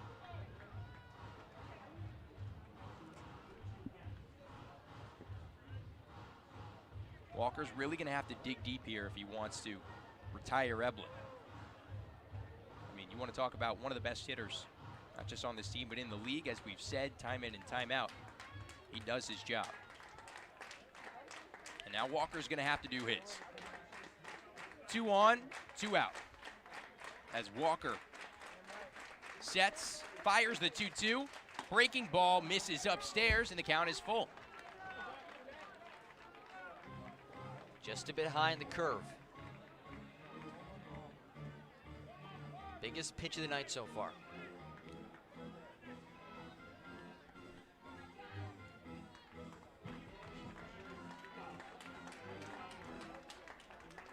Count is full for the shortstop, Bryce Eblin. With 2 outs in the inning, Walker looking to get out of another jam. The 3-2 as the runners go. Got him, strike 3. Jack Walker is fired up, and so are the Stallions as he gets out of another jam with 2 runners on, the third time tonight that he's retired the Mohawks with 2 runners on. A Mid-Hudson Valley Federal Credit Union strikeout to end the inning as the Stallions lead it. We go to the bottom of the 5th. They lead it 1-0 on the Stallions Broadcast Network.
Back here from Cantine Field in Saugerties, New York, Michael Gross, John Gross, thank you all for joining us here on the Stallions Broadcast Network, brought to you by the Jolly Cow in Lake Katrine, because everybody loves ice cream. Lyman Institute of the Northeast. Climb to a successful career. Main Street Restaurant, voted best Mexican restaurant in the Hudson Valley, and the Mid-Hudson Valley Federal Credit Union strikeout sponsor for the Stallions, who certainly made their quota tonight. Absolutely. Hey, Jack Walker has been phenomenal on the mound, and it's not just strikeouts, it's clutch strikeouts. You look, guys getting on base, 1 outs, 2 outs, jams, he's striking them out. Max Morris leads it off for the Stallions in the bottom of the 5th as the first pitch is upstairs from Patton, who has certainly filled his strikeout quota as well tonight. He's got 7. Hey, look back to the first inning. Just 4 balls put in play by the Stallions from innings 2 through 4. A lot of strikeouts from the righty at Seton Hall. The 1-0 from Patton is in there at the knees for a strike to Morris. 1-1. Love to see Morris reach. No coincidence that the only half inning the Stallions started with a base runner, they ended up scoring. The 1-1 to Morris, cut on and missed on a low breaking ball. Just a couple inches above the dirt, 1-2. I would say Cole Patton's now finally feeling himself, but he has been feeling it since the first inning. Yeah. The 1-2 to Morris just misses. I think it was outside too. And the count will be evened up at 2. Now, he's been feeling it, like you said, since the first inning. Gave up a couple doubles in that first inning, but other than that, has been dominant tonight. 2 balls, 2 strikes from the right-hander who sets of the belt. He fires in, and Morris lines that one the other way to right, and it's C.J. Funk who is there to make the catch for the first out. Well, Amsterdam is very aggressive with their outfields. When it comes to the bottom third of the order, they bring their outfielders very far in. If that's normal depth, if they're not in like that, that drops in for a base knock, no question about it. It's an aggressive decision. If somebody gets a good piece of the ball and sends it deep to the outfield, it's a surefire extra base hit, but it worked for him right there. Here comes Nick Iverson. As he shows bunt, the breaking ball is way upstairs at the eye level, 1-0.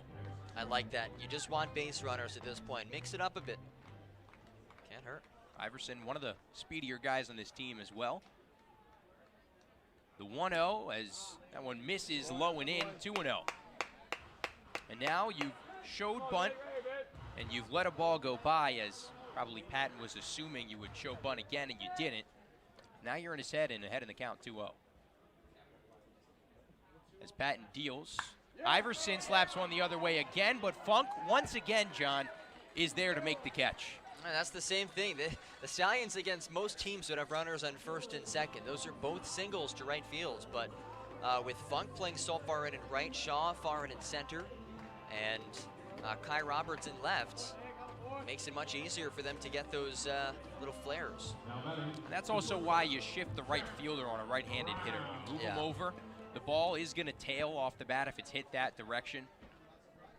And they just got him in the right spot.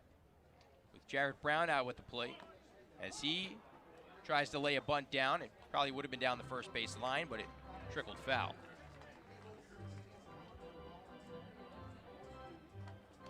Even with 2 outs, I almost like the call. Absolutely. Can't hurt to mix things up. Keep them on their toes. If Coker at third base is not playing in, I mean, look how far back he's playing right now. You lay a bunt on the third base side, that's a single.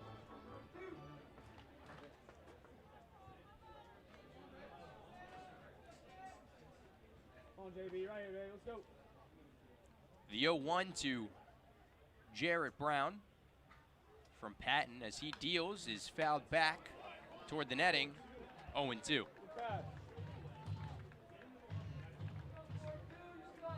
Patton has been relentless since the first inning, has retired 12 of the last 13 he has faced, 7 of which down by the K. The 0-2 in the dirt as Brown leaves the bat on the shoulder. Count 1-2. Well, we mentioned before, the Stallions are going to want to put more runs on the board.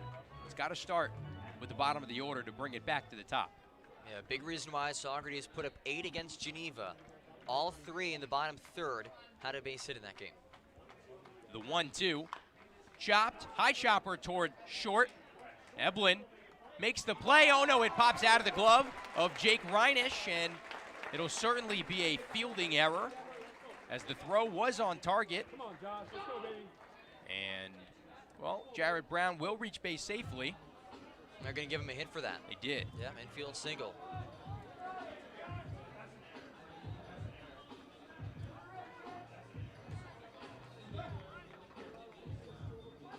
Now batting, the center fielder, scorers discuss, and they do give him a base hit. So the first base hit since the 3rd inning, just the second base runner since the 1st. And now a meeting out on the mound. There is nobody warming up in the Mohawks bullpen, but we will step aside anyway for a couple seconds here on the Stallions Broadcast Network.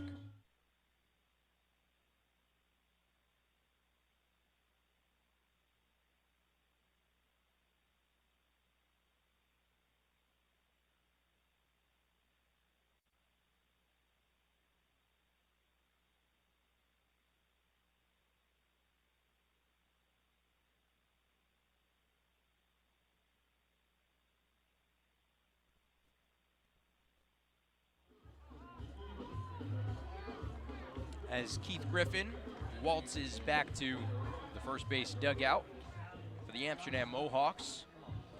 There's now a runner on for the Stallions, the first since the 3rd inning. And Josh Stevenson, who doubled in the 1st inning and struck out in the 2nd, will make his way to the plate. He's 1 for 2 tonight, had a double to lead the game off.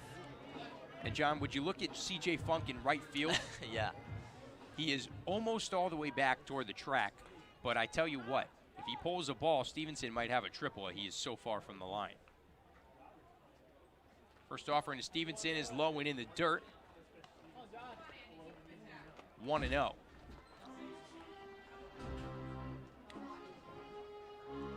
I can't even describe how far off the line C.J. Funk is. He's playing it right center. They're just expecting Stevenson to be late on a pitch because Patton throws so hard. The 1-0 as Brown goes. Stevenson swings and misses. The throw, no, is in time. Ray Bryant almost motion safe and then motioned out as Brown pleading his case, but either way, that'll be it for the Stallions in the 5th inning. They leave 1 on and score none on 1 hit. We go to the 6th inning where they lead it 1-0 on the Stallions Broadcast Network.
Top of the 6th inning, after a caught stealing, ended the 5th inning. Michael, let me clarify. A really bad call on a caught stealing. I'm normally I try not to be too harsh on the umpires, but this is the championship, and a call like that, you cannot miss that call. We just watched on the replay, and it's pretty clear Jared Brown was in there. He might have been in there by a half a second. Oh, man. But we will go to the top of the 6th inning as the first Dallas Hot Wieners call to the bullpen for the Stallions, bringing the hot sauce out of the bullpen. It's Jarek Woodward, but first, the line on Jack Walker. His best performance of this season, no question about it. And he's had some good outings. 5 innings, gave up just 4 hits, no runs, 8 strikeouts, and 1 walk, that's the key metric. And now the umpires will meet on the mound and surround Woodward. They're going to Are look at him for sticky stuff, possibly. Never seen it before here in the PGCBL. Now Rich Doobie will walk out.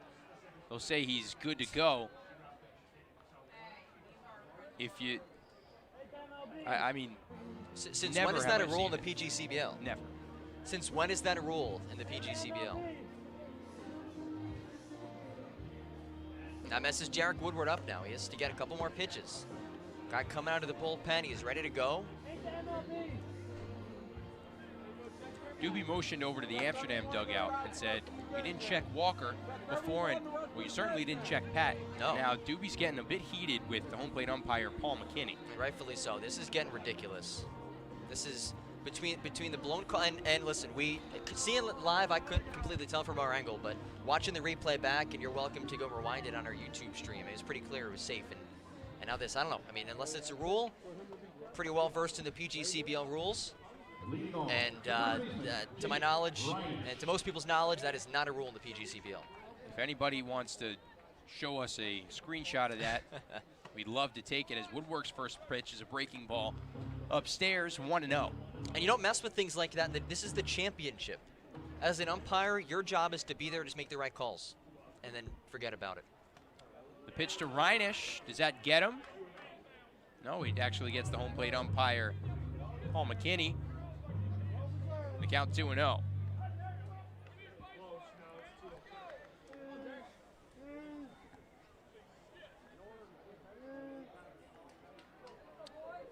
So Woodward ready to go again on a 2-0 count to the leadoff spot in the 6th inning, Jake Reinisch.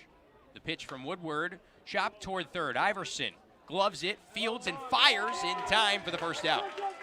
There you go. Love to see that. After a little bit of a delay, you get out there, you make the play at third base, and that's something that Iverson works on all the time, those charging ground balls. And if you were to sit back and wait for that to come to his glove, Reinisch is going to be safe. He has to go in, get that ball, and he does just that, makes the throw onto first. I want to give a big shout out to the Stable Club for all those watching, not just inside, but from on the stable deck. One of the bigger crowds that we've had all year, and rightfully so for the championship.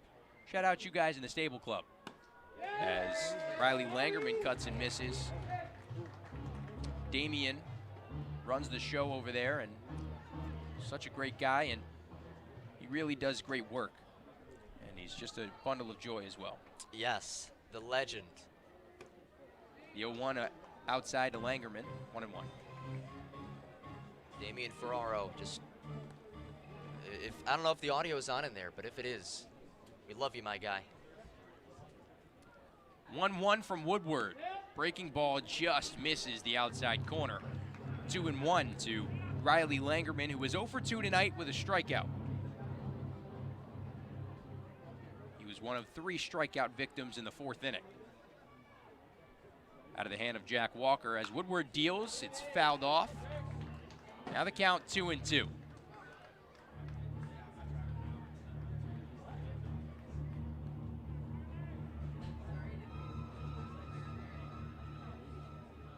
Righty on righty matchup as Woodward sets and delivers on the 2-2 upstairs.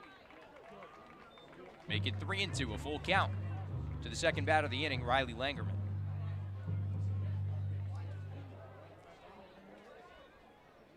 It's time to battle for both ends. The 3-2 from Woodward, breaking ball, got him, strike 3. A Mid-Hudson Valley Federal Credit Union strikeout for Jarek Woodward, and there are 2 away in the inning. And how big would it be for Woodward to start this off with the 1-2-3 inning? This is a guy who pitched just 2 days ago, only pitched an inning, had a limited pitch count in that game, so he has some room to work with on the mound today. But again, he wants to keep his pitch count low today. Try to stretch him out as much as he can go. In steps Kai Roberts. The pitch to him is up and away.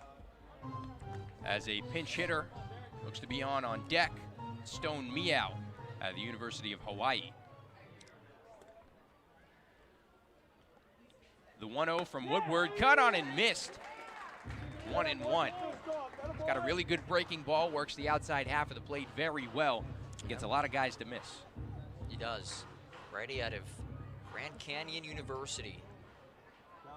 The Antelopes. Go Lopes. Yeah. 1 ball, 1 strike with 2 outs. The pitch, cut on in, fouled back, was off the glove of Morris. Nonetheless, it is a strike, and the count's 1-2 as they shark Kai Roberts here at Cantine Field with 2 outs in the top of the 6th inning as the Stallions lead it 1-0. Roberts at the plate, Woodward on the mound. 1 ball and 2 strikes as Woodward sets and fires. Fouled back to the netting. We'll do it again.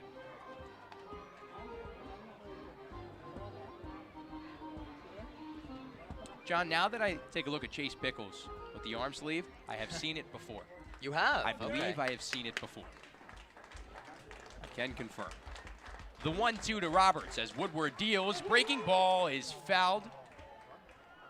And it was off the padding of Morris. So once again, we'll do it 1-2. Barely tipped it. Actually, a bit of a break that he did tip it because it bounced off the knee protector of Morris that made its way in foul territory down the third base side. I think Roberts would have been in safely. It's a break for the Stallions, certainly. Yeah. Woodward ready, the 1-2. Breaking ball, got him! Strike 3 swinging, a Mid-Hudson Valley Federal Credit Union strikeout for Jarek Woodward, his second. And a 1-2-3 inning worked from the righty out of GCU to keep the Stallions up 1-0 and Amsterdam off the board. As the YMCA plays here, we will go to the bottom of the 6th in just a few moments on the Stallions Broadcast Network.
Bottom of the 6th inning after a fiery 1-2-3 inning from Jarek Woodward kept Amsterdam off the board for the 6th time tonight. And the Stallions lead it 1-0 on the Stallions Broadcast Network as we're about ready to go here in the bottom of the 6th inning. With the top of the order, Josh Stevenson, a change, just one lone change for Keith Griffin and the Amsterdam Mohawks. As Kai Roberts checks out, Robbie Armitage checks in to play left field and most likely taking his position the rest of the game. And as Josh Stevenson leads off, we were just informed that his brother plays for the Washington Nationals, just had a pinch hit home run. There you go. There you go. Maybe he'll follow suit in family, although not pinch hit. Right. Follow suit with the long ball. Did it Saturday.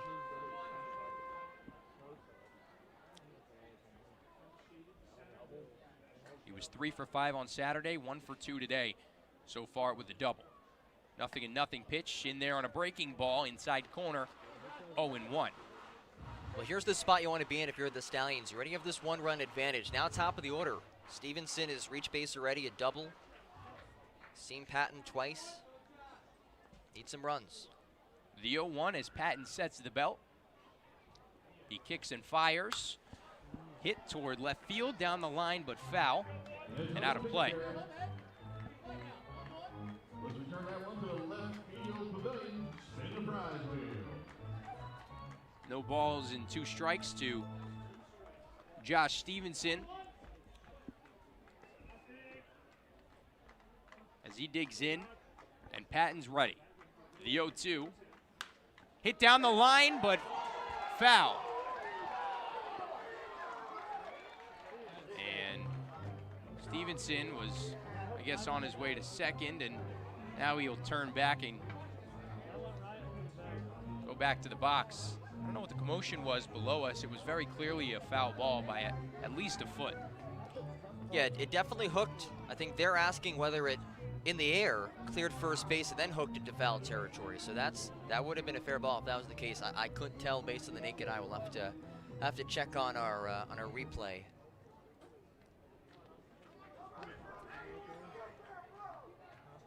Couldn't tell. It was close.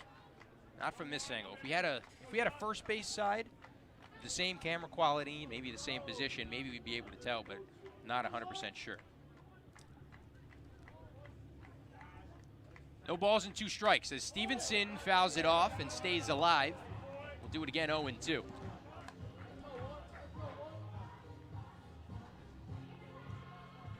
He's been consistently one of the best hitters on this team, and he looks to lead off the inning with a base runner for the first time since he did it in the first inning for the Saugerties Stallions. No balls and 2 strikes as Patton deals, cut on and missed. No, and it says he fouls it off. And now Adam Craig getting angry. That very clearly hit. You could hear the sound of it hitting the ground. Now Pat McKinney will go and talk to Mike Mooney on third. And Mooney says he did foul it off, so yeah, they do go back and get that call correct. Absolutely.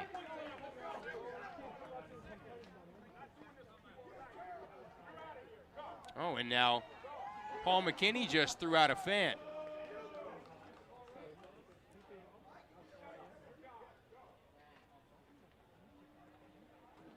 Certainly some frustration throughout the ballpark.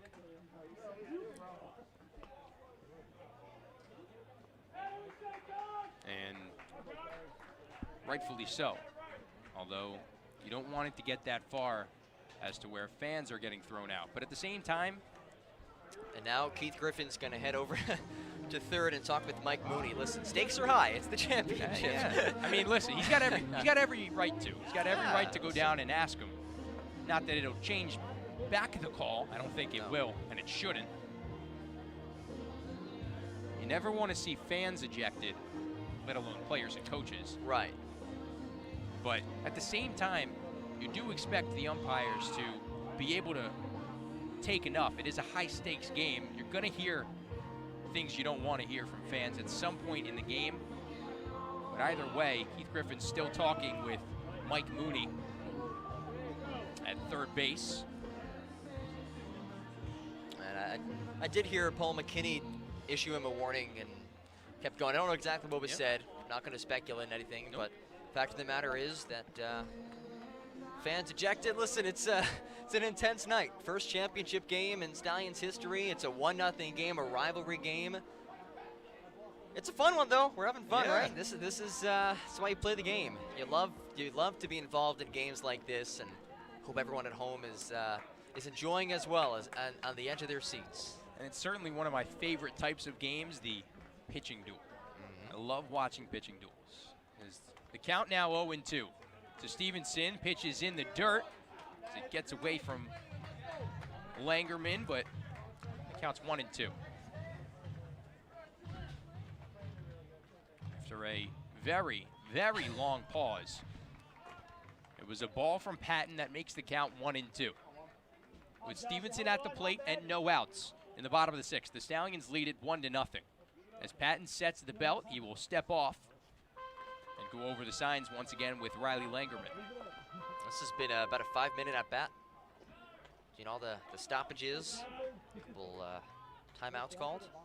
There's only been 4 pitches thrown.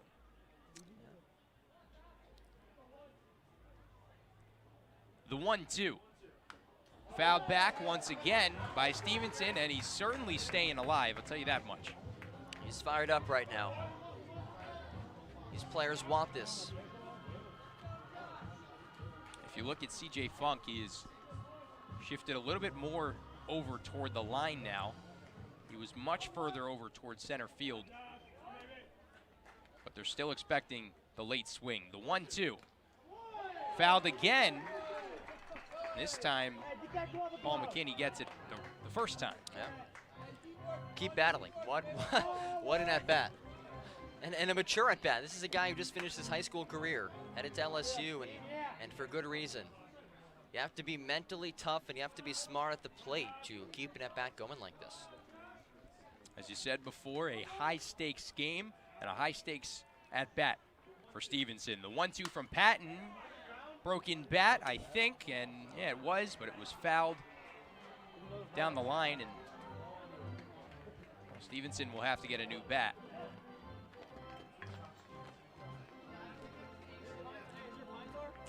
Again, what an at-bat. He'll get a new one from the dugout, and he's going to get some pine tar on the bottom of the bat. He'll be all good to go. Bottom of the barrel.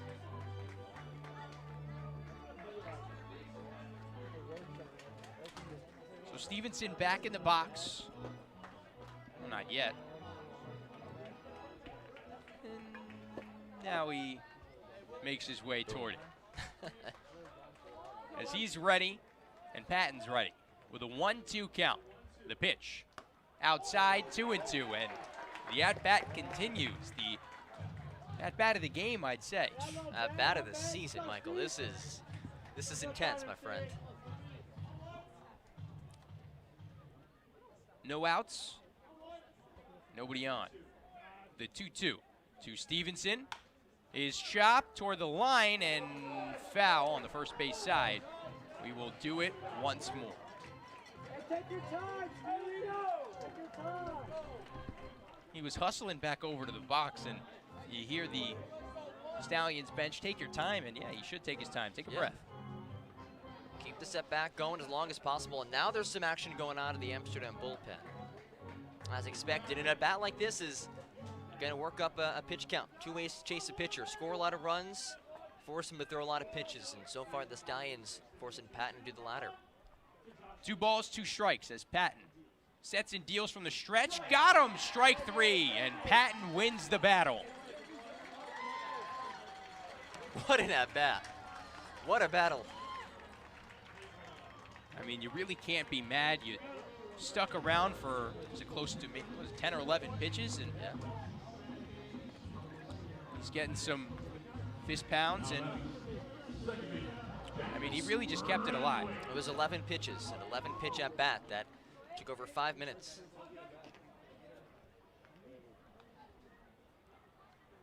First pitch to Renwick is bunted down the line if it stays fair, and it does. Renwick with a infield bunt single. Gets down the line and beats it out as the ball stays on the edge of the grass. And now the Stallions have a runner on with 1 out and Kip Fugers at the plate. And Jack Renwick has not left the infield tonight, but he has had a productive night, 2 for 3. Stepping up to the plate, the first baseman, Kip. Grounded out in a bunt, had an infield single, now a bunt single. And here's Kip Fugers as they move the left fielder over toward the line a bit more. It's Robbie Armitage. The first offering to Fugers is in there on the outside corner on a fastball.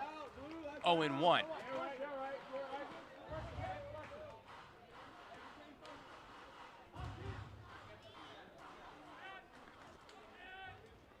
With Renwick leading off of first. And 1 out. Patton checks twice.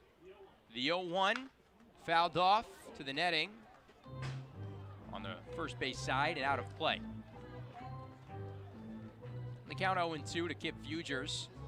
Wouldn't be surprised if maybe you see Renwick take off, but I also wouldn't be surprised if maybe Cole Patton goes over to first. Yeah, I think at this point you have to play it safe. Base runners are at a premium for the Stallions. I don't know if stealing here is the best thing. You've been caught already tonight. 1 out and a runner on. The 0-2 as Renwick goes. The pitch upstairs. Throw is in time. Renwick did not get under the tag as Eblin plants it. Oh, it was actually Davis Mesh, and well, Renwick gets caught stealing. And now Fugers is up with 2 outs and a 1-2 count. What a throw by Langerman. Between Langerman tonight and Jackson DeJean on Saturday, we've seen 2 phenomenal catchers keep, at least in terms of successful percentage stolen bases, the best stealing team in the PGCBL off the bases. The 1-2 in the dirt make it 2-2. And just like Saturday night, they've been caught twice and do not have a stolen bag. Yep. It's much harder to do it, though, in the playoffs. Oh, it is, especially in the championship. You're going to get everybody's A game. You're going to see some of the best arms behind the plate as well. As Patton sets the 2-2. Got him, strike 3 called, or strike 3 swinging, should I say. As he flips the bat toward the dugout, the Stallions go down after a strikeout. Single that was caught stealing, and then another strikeout. Just 3 batters in the inning. We go to the 7th inning here from Cantine Field in a 1-0 ball game. Stallions lead it on the Stallions Broadcast Network.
Top of the 7th inning as the Stallions lead it.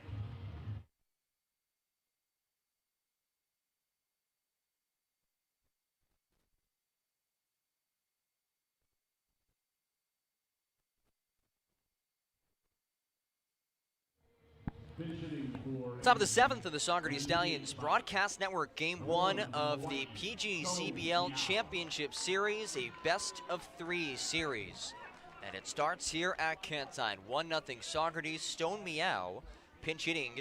Now the DH spot for Hunter McLean, who was 1 for 2. As Jarek Woodward remains on the bump, his 2nd inning of work. Meow out of Hawaii. It's 8-9-1. Meow followed by Davis Mesh and Matt Shaw.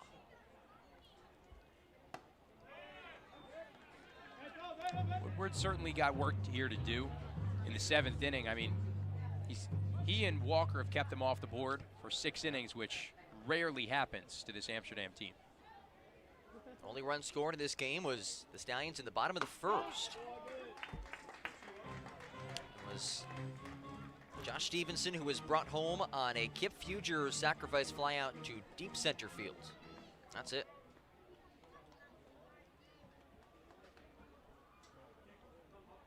We've seen the Stallions win a 1-0 game against Amsterdam this year. Actually, the only other Stallions win at Cantine Field was a 1-0 win. That one's popped. Close. Yeah, I thought it was going to stay in. Off the bat, it looked like it, but kept carrying. John, I just saw a tweet from the PGCBL. It says, through 6, not much has changed, and they're 100% right. Absolutely. 2-2 from Jarek Woodward. Has dealt back-to-back strikeouts. Had a 1-2-3 inning back in the 6th in relief of Jack Walker. And what a performance by Jack Walker tonight. 5 innings, 8 strikeouts, 4 hits, no runs, and just 1 walk. There is an arm up in the Stallions bullpen. Line foul. Keep in mind, Woodward did pitch an inning 2 days ago.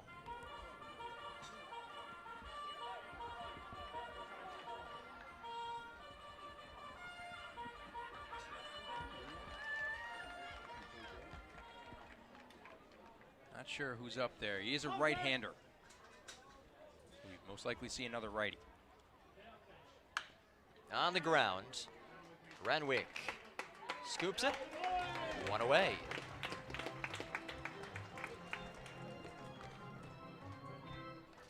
Brings up Davis Smash, who is 0 for 2 tonight with a strikeout. These two teams will play a doubleheader tomorrow. Both games, 9 innings. The Twin Bill starts at 4:15, and we'll have both broadcasts for you, or if the second broadcast if necessary for you, right here on the Stallions Broadcast Network. Smash tonight's came in 1.5 miles ahead of that offering. It is Michael Stanford up in the bullpen for the Stallions. These two actually were both in relief against Geneva.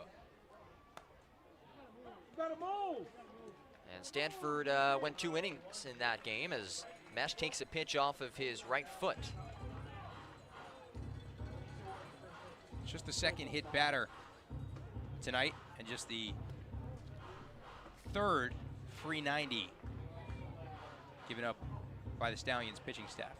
Oh, that brings up Matt Shaw, who is 0 for 3. He did reach base in the 5th, but it was on an error, a drop fly ball by Kip Fugers. And he watches one. You have to think he's got to be due soon.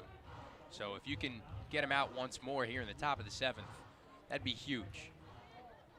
Theoretically, it could be the last time they'd have to see him, depending on what happens in the 8th and the 9th. And Woodward ahead 0-2. Matt Shaw is 4th in the PGCBL in batting average, tied for 7th in RBIs, leads the league in home runs. A potent offensive player.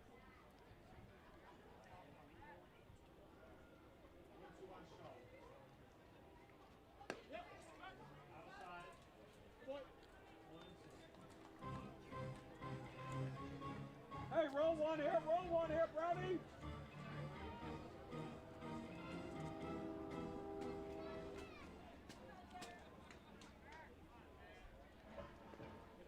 Woodward checks over to Davis Mesh on first. The 1-2. That's a really good hold there from Matt Shaw. I mean, there's a breaking ball in the dirt after it's been really hard to see the ball coming out of the hands of both pitchers tonight. It's a really good hold.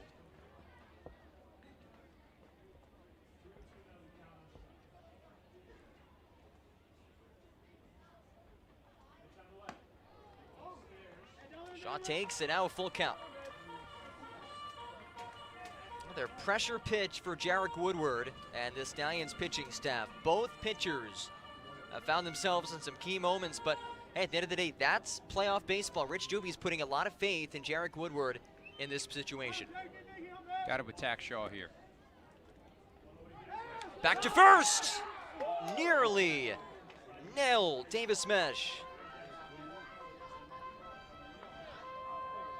If Mesh is one step more towards second, he's down for good. Yeah. So a good look back by Jarek Woodward. We'll do the 3-2. Mesh takes off, and it's drilled high and foul, first base side out of play. I love the hit and run call from Keith Griffin. With really, with no runs on the board through 6 innings, you do have a runner on with 1 out. If the ball does get into the gap, that scores it easily. And it might put you with a runner on extra in scoring position with Brett Coker coming to the plate. Full count. Take 2. And we'll see a third full count offering from Jarek Woodward.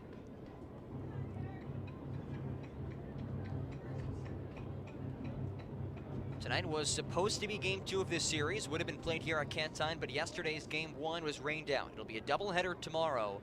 Saugerties looking to start off this best-of-3 championship series with a victory. Runner takes off, and it doesn't matter. Ball 4 taken by Matt Shaw. It's back-to-back free 90s, and Rich Doobie is going to head out of the Stallions dugout. I don't think he'll make the change yet. Just talk Woodward out of it. No, he does make the change. A pitching change for the Saugerties Stallions. Our second Dallas Hot Wieners call to the bullpen. The night is done for Jarek Woodward. With 1 away in the 7th, the Stallions clinging to a 1-0 lead. Don't go anywhere. This is the PGCBL Championship on the Saugerties Stallions Broadcast Network.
Michael Stanford, the righty, who pitched 2 innings on Saturday, enters with 1 away and 2 on for Amsterdam. Looking to keep the Stallions in front. Brett Coker is 1 for 2 tonight at the plate. And there's a strike. Stanford this season in 5 games, really 4 in the regular season, a 2.79 ERA, 11 strikeouts and 9 2/3, but he did pitch just 2 nights ago, 2 innings of clean baseball, 1 hit, 2 walks, and a strikeout. What a pitch, a big curveball.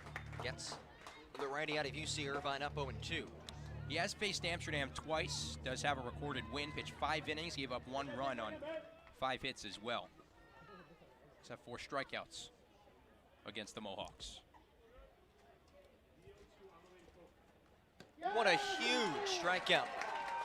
Michael Stanford, fresh out of the bullpen, and a Mid-Hudson Valley Federal Credit Union strikeout makes it 2 outs. That's big. That is massive from Michael Stanford, who time in and time out continues to produce out of this Stallions bullpen. A thin bullpen nonetheless, and he does a great job. CJ Funk go for 3.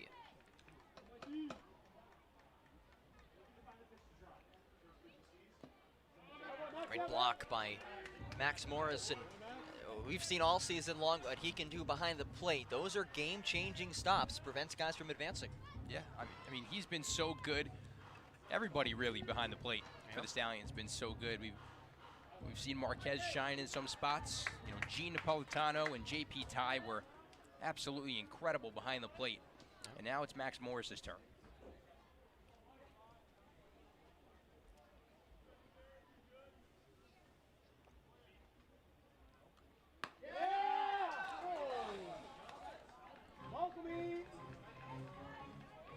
You know, it just missed there on the breaking ball, John, but it couldn't have missed by much. Could not have missed by much on the inside corner.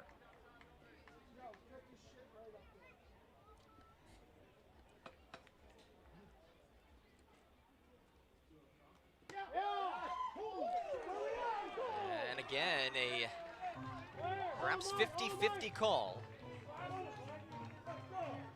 It's a much tighter zone than it was in the first few innings. Walk would, of course, load the bases.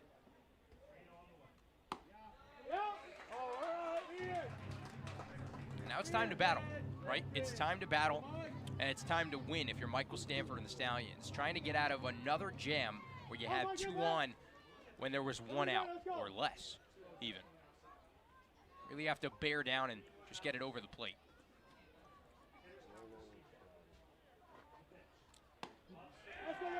Bases loaded.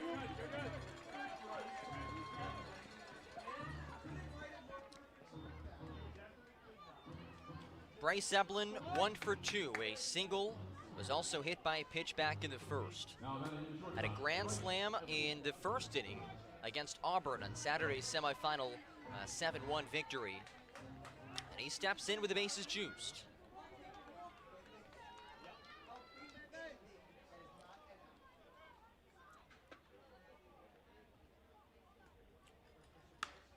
Eblin rakes it deep and foul. Out of play. Oh. I think every heart in the ballpark just dropped right into their stomachs.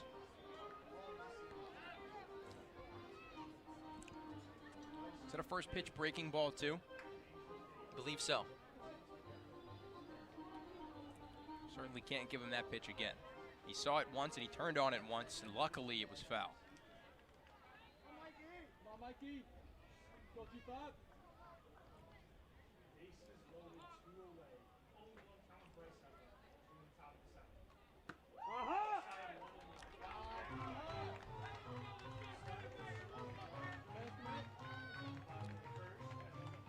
Mash on third, hit by a pitch. Shaw second walked, as did Funk on first. 270 free feet issued to Amsterdam in the 7th.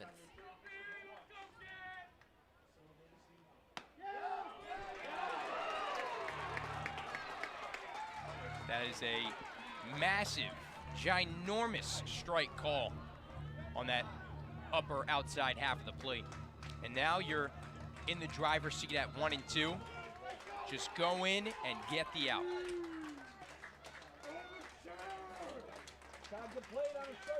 Crowd making noise.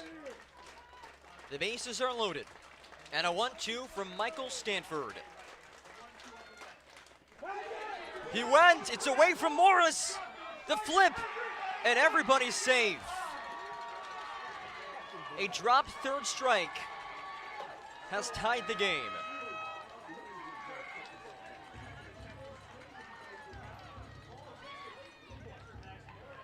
And out of all ways to score, they do it on a dropped third strike.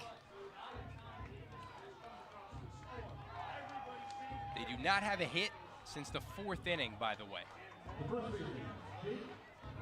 They've only reached on walks, hit by pitches, and an error in the 5th, 6th, and 7th innings. And now a drop third strike. Jake Reinisch is 1 for 3 tonight.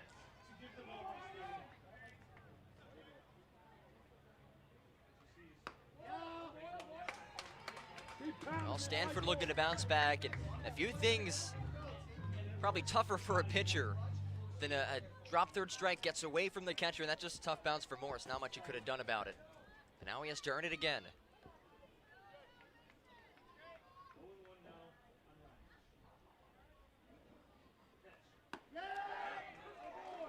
I also don't believe that run is charged to him. That was Woodward's runner, was it not? It was.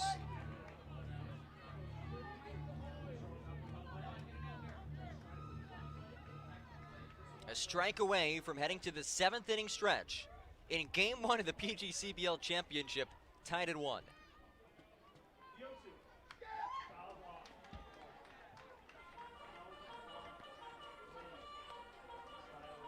Reinisch was 0 for 4 against Auburn and is 1 for 3 tonight with a single. He was left stranded on second in the 4th. So altogether he's 1 for 7. He does have 1 walk, but he drove in 31 runs this season.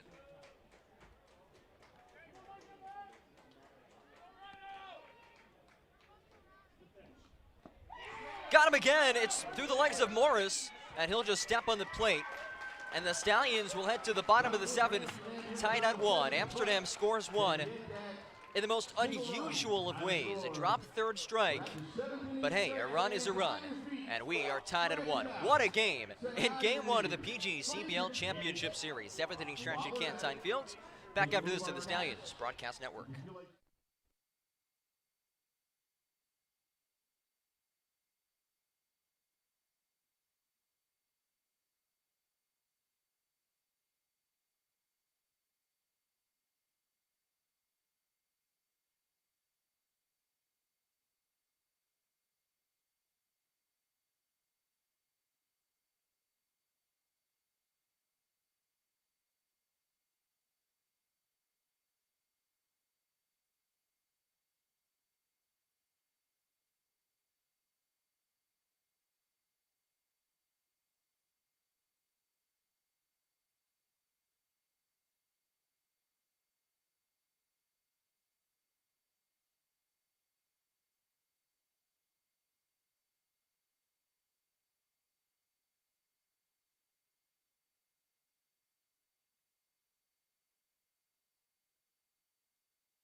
Cade Verduzco leads off the bottom of the 7th in a new ball game. Amsterdam just tied things on a bases-loaded drop third strike with 2 outs.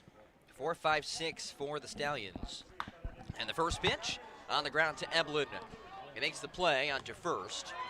1 down. I like the aggressiveness, though. I do like the aggressiveness.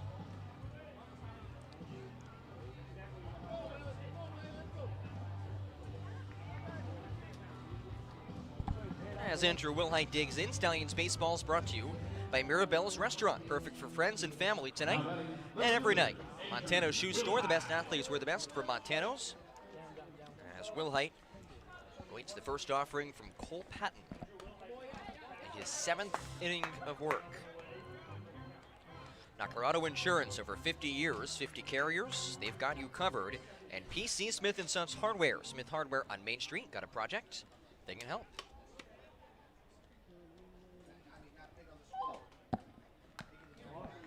What a game. I think that's really all we can say at this point, as competitive as you could get. 1-1 in the 7th, and these two teams have had some great games this year, but everything is turned up a few notches come championship time. Yeah, just 9 hits though. So that's how you know the pitching is really on its high horse. And Patton ahead now 1-2. I think he thought that was the 3rd strike. Wilhite 0 for 2. On deck is Albert Jennings, who is also 0 for 2 with a pair of ground outs to second.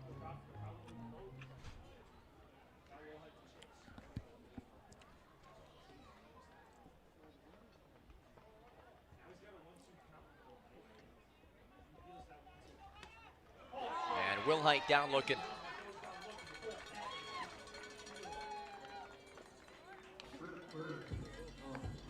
Ten strikeouts for Cole Patton. And you look at some of the losses for the Stallions, 15 strikeouts against Amsterdam, 16, 14. That's been the Achilles heel against this Amsterdam pitching staff, not being able to put balls in play. Yeah, a lot of strikeouts for this team. They've done it really all year.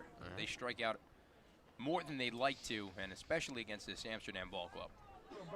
Albert Jennings is 0 for 2 tonight, but he has put both balls into play. 2 ground outs to second.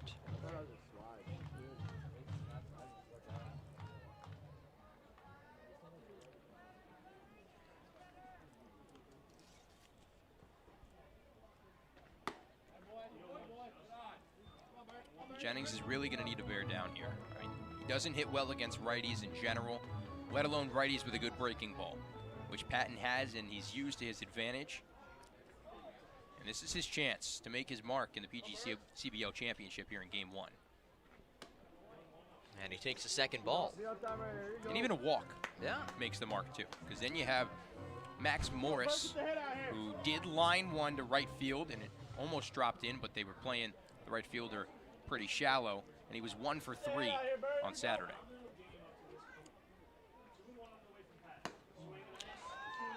And Patton a strike away from completing his 7th inning. There is action in the Amsterdam bullpen. Amsterdam threw 4 pitchers on Saturday, including 2 of their top bullpen guys in Ian Cook and Connor Brandon, both guys the Stallions are very familiar with. That runs the count full.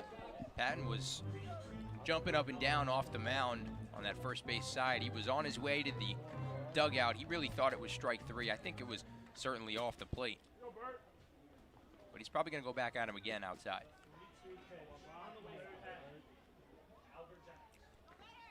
And Jennings works a walk.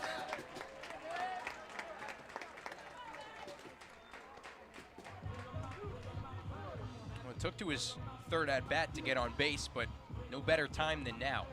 Max Morris, we said, an extra base hit machine as well. A double would bring him in. The outfield certainly not playing no doubles defense. They are shallow, and if it does get in the gap, that will bring a run in. Had a ground rule double a couple days ago, his first double of the season. As Jennings, the would-be go-ahead run at first base with 2 outs. Nick Iverson on deck if Morris were to reach.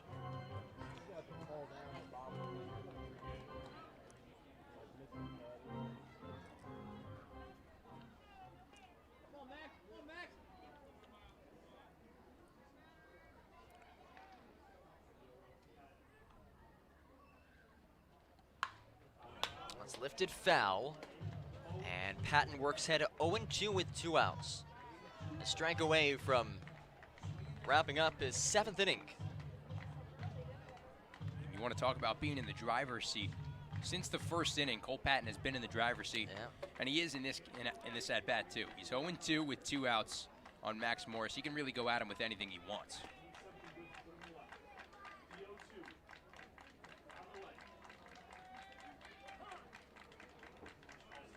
Morris going to call time. I think it's a smart move too. There's that battle. It's every pitch is a battle in a championship game, and trying to take command of the timing of this at-bat. Jennings on first after reaching in a full count walk.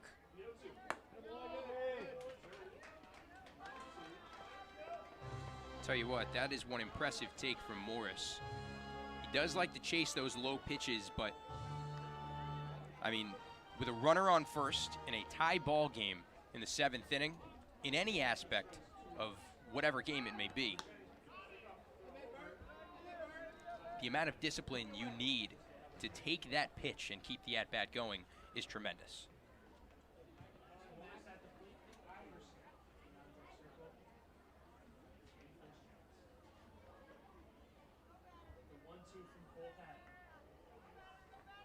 Morris poked into left field, and that's going to get just past the left fielder Armitage. Backhands it. Now Jennings off to third. Morris is going to stay at first. A 2-strike, 2-out single. John, that almost got away from Robbie Armitage, too. If it went under his glove, which it did not, he just barely got it. If that went under his glove, that was certainly bringing Jennings home, as he would have had to take 3 more steps toward the track and toward the wall. Morris would have been on second, and the Stallions would have led 2-1, but, well, now it's Nick Iverson's turn to keep it going. And a mound visit with 2 outs on Nick Iverson. You have Jarrett Brown on deck. And Armitage had a tough angle on. Needed to backhand to prevent that from rolling under his glove.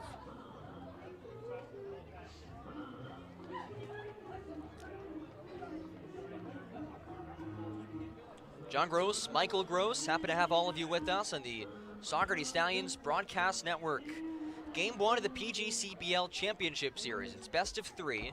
1 game tonight, then 2 9-inning games tomorrow. A doubleheader which starts at 4:15 p.m. And first team to win 2 games out of the 3 that could be played will be crowned PGCBL champions. The Mohawks have won 5 times, including the most recent championship. Of course, no season back in 2020, but they won in 2019. The Stallions playing their first ever PGCBL championship game, but keep in mind the Stallions as a franchise were started just in 2015, so Amsterdam, far more of a history in terms of years played as an organization. Nick Iverson on a 4-game hit streak, looking to extend that here in the biggest of moments.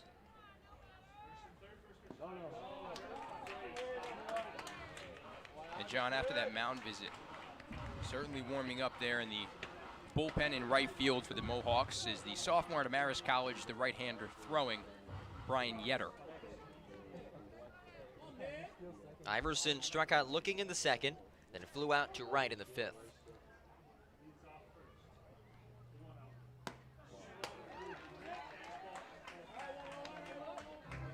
Hey, hit something hard, baby.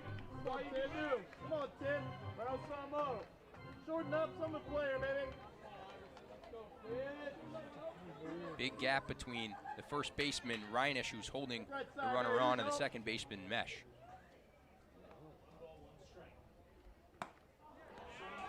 A haphazard swing, and he went around. Iverson now behind 1-2. Clearly was unsure about whether to go around to that pitch. Yeah, I mean, that was as late as you can decide, and it's never going to turn out the way you want it when you swing that late. Go-ahead run on third in Albert Jennings.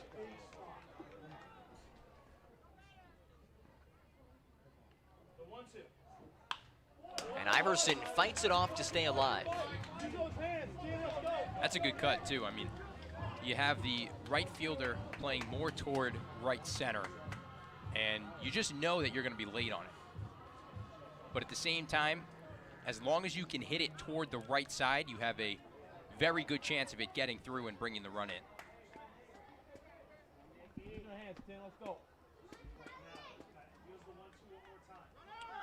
Morris takes off, no throw to second.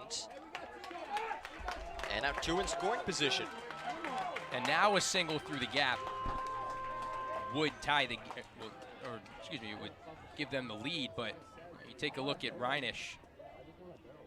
He now goes back to almost the grass in right field. Infield playing pretty far back. The only one who's not on the grass is Coker at third. Now comes in a little bit.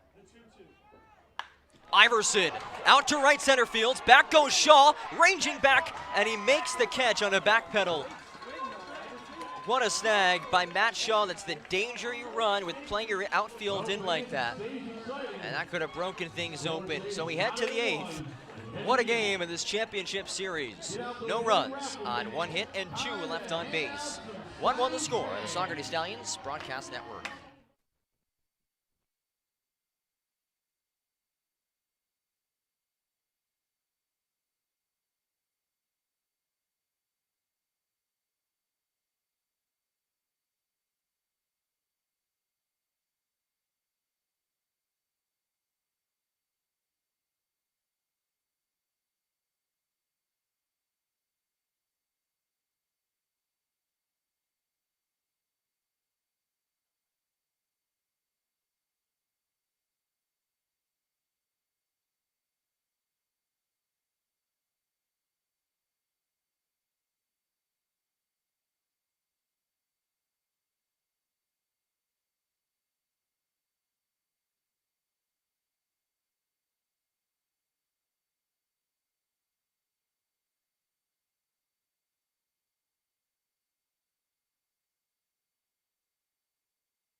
Top of the 8th inning, tied at 1. Stallions baseball is brought to you by Peak Trading. Need it lifted up or tied down? Peak Trading has the supplies. Pretorius and Conrad, Civil and Environmental Engineering and Land Surveying. Richards Electric, the Stallions lights turning on sponsor. The lights go out. Call Richards. Rip and Winkle Country Club, bring your swing to the Rip. Rip's Auto Parts, the Stallions pitcher catcher battery sponsor. Rip's, your hometown auto parts store. Saugerties Athletic Association, where having fun is what matters. Sawyer Chevrolet and Sawyer Motors. Stella Artois, distributed by Duchess Beer Distributors. Grab an ice cold Stella at the Stallions Watering Trough. Riley Langerman tees things off for Amsterdam. Top of the 8th, the Mohawks just scored the tying run in the 7th. Langerman 0 for 3, 6-7-8 here, as Michael Stanford remains on the bump for his 2nd inning of work.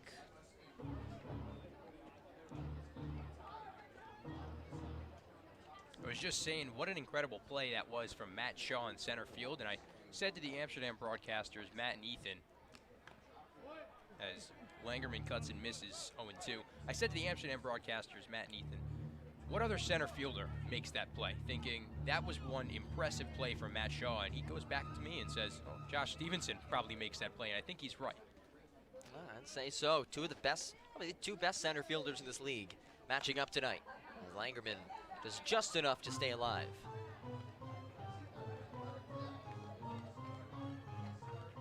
Just went at him with a fastball upstairs.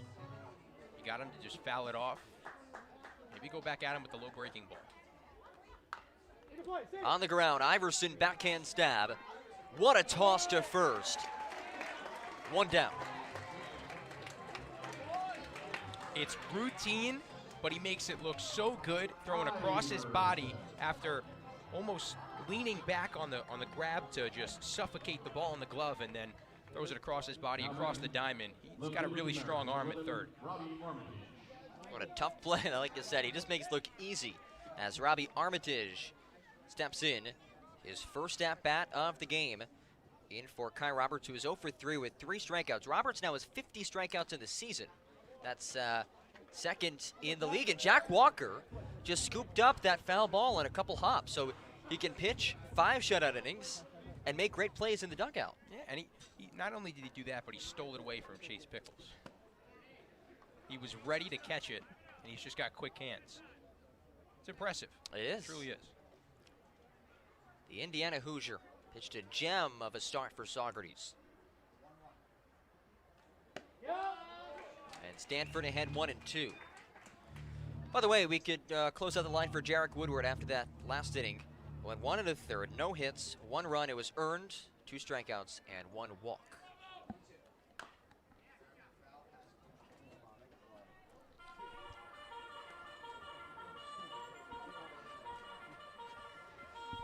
Woodward, as well as Walker, hit 1 batter. I always write those in on my lines as well. And Michael Stanford brings up Robbie Armitage. We have 2. So 2 down here in the 8th for the 8-hitter in Stone Meow. He's 0 for 1, a ground out to second in his lone plate appearance tonight. You want to talk about a need to get a guy out? A 1-2-3 inning after giving up a run in the 7th. And going into the 8th with a chance to take the lead and then close it out in the 9th in game 1. I mean, this is as big of an at-bat as any has been this game. Well, the Stallions have 9-1-2 up in the bottom of the 8th.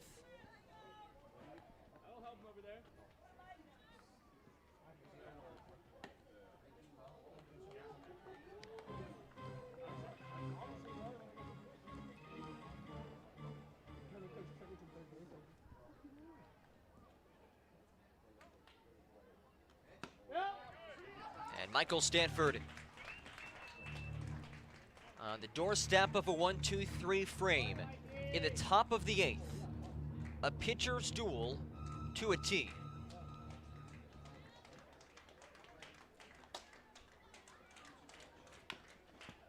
That's it, foul. John, it hopped toward the fence on the first base side. Imagine if it had hopped like that and went back toward the infield. What a break that would have been. We've seen over the years in baseball in general, some balls take some weird, hops and rolls from foul territory back to fair. That would have been one of the weirder ones. Sent in the air towards shortstop. Jared Brown, ample time to get there, and Michael Stanford is fired up as he sets down the Mohawks. 1, 2, 3. No runs, no hits, nobody left on base. Bottom 8 after this 1-1 game. Drama at Cantine Field in Game 1 of the PGCBL Championship Series.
Bottom of the 8th, a nail-biter here at Cantine Fields. 1-1 the score.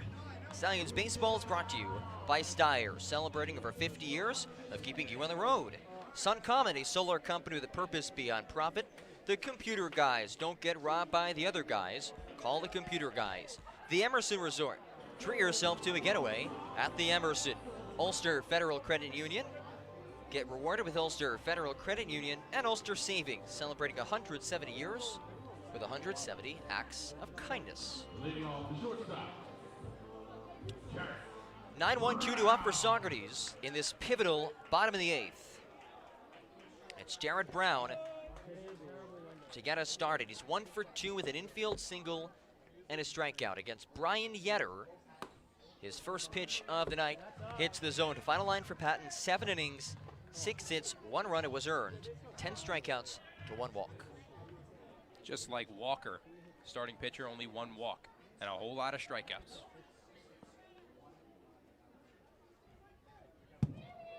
Just a bit high. He sails that one over. I have some stats for Yetter. Yeah, I'm not going to give you the season stats because I think these are more interesting. He's faced Saugerties 6 times this season. 9 innings of work, 3 runs, 2 earned, 6 hits, 13 strikeouts, and just 4 walks. So familiar arm for the Stallions to be facing, and he misses for ball 2.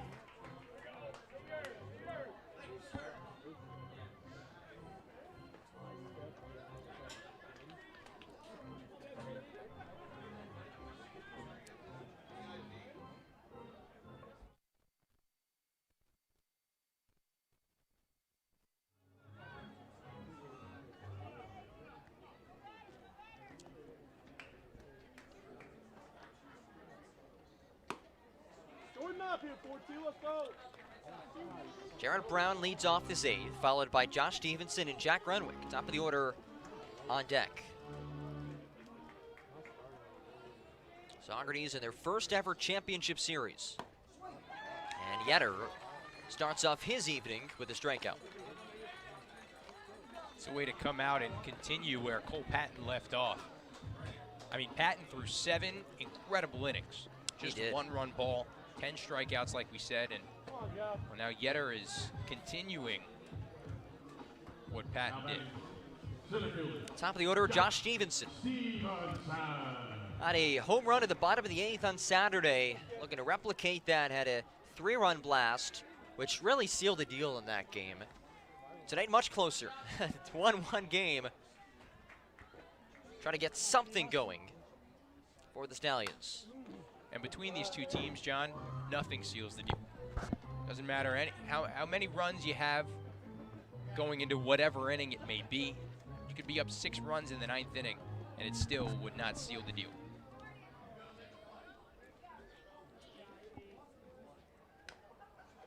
And Yetter ahead 0-2. Well, you have to keep in mind that tomorrow there's a 9-inning doubleheader.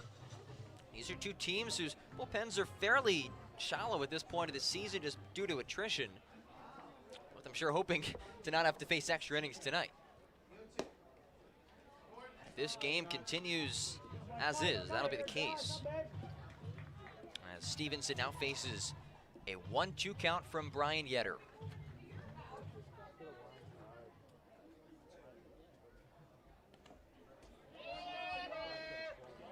Well, Yetter's put 2 balls into the backstop already, so the Stallions can get a base runner. Could be an opportunity to advance with some wild pitches. Or even on the pitches that he does throw down, maybe a bunt. Yeah. Another pitch low. Good discipline from Stevenson at the plate. I mean, you know he's throwing a bit wild. He does have a really fast fastball, if I can say that. Yeah. But not much faster than Cole Patton's either. Stevenson sends this out to right field. In comes CJ Funk. And after being a little bit unsure about it off the barrel, Funk is able to locate it. 2 outs. If this is a place to have a 2-out rally, it's right now. Yeah. Starts with the 2-hitter. You have the 3-hitter and Fugers on deck. And the 4-hitter in Verduzco in the hole. Renwick, though, is the only man on this Stallions team with 2 hits, both singles. Both infield singles at that, including a bunt. As he takes the strike. Kip Fugers is on deck.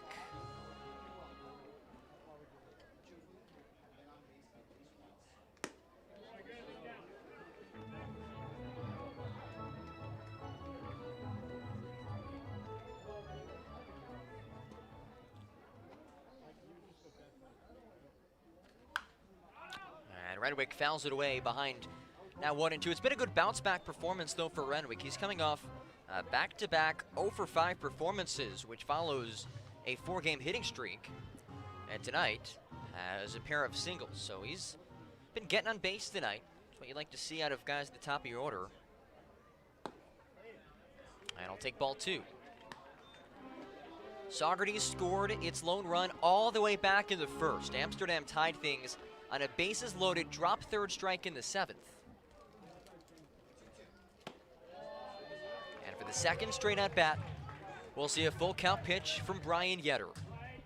This works in 2 ways. He's throwing a lot of pitches, which means he wouldn't, maybe he gets a little bit tired, and he's throwing a lot of pitches. It means he might not pitch tomorrow. And again, Renwick fights it off as that ball hops into the VIP section through the netting. It was a very lucky fit. Yeah. Bounced twice.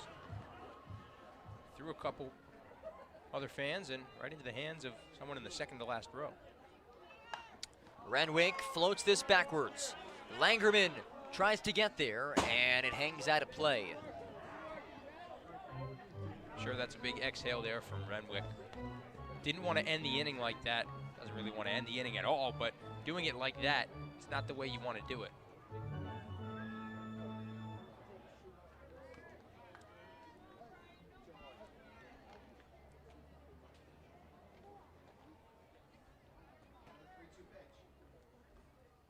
Renwick on the ground, into center. No, it's cut off by Eblin. He does not get a throw off. A remarkable diving stop by Bryce Eblin, but for the 3rd time tonight, Jack Renwick has an infield hit. And for the 3rd time tonight, that brings up Kip Fugers with a runner on. Kip is Actually, hitless tonight. I apologize. That's the 4th time tonight Kip has come to the plate with a runner on. Yeah, he's in the 1st inning had a runner on 3rd base, and we're gonna get a pitching change for Kip Fugers. The day is done for Brian Yetter. Kip Fugers, the top hitter on the Saugerties Stallions team, to the plate. The moment of the season. 2 outs, bottom of the 8th. Deadlocked on 1 in the PGCBL Championship.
the first baseman.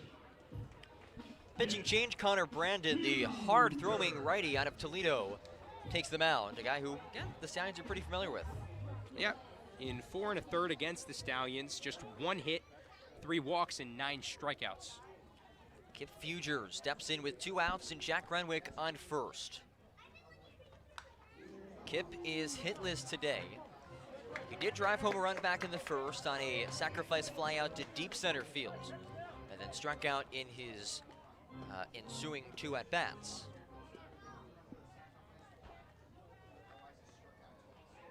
.325 hitter, tied for 3rd in the PGCBL, now with 32 RBI this season.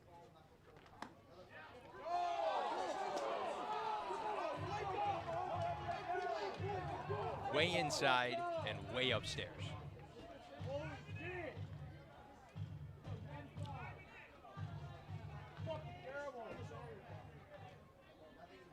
An 0-2 now on Fugers.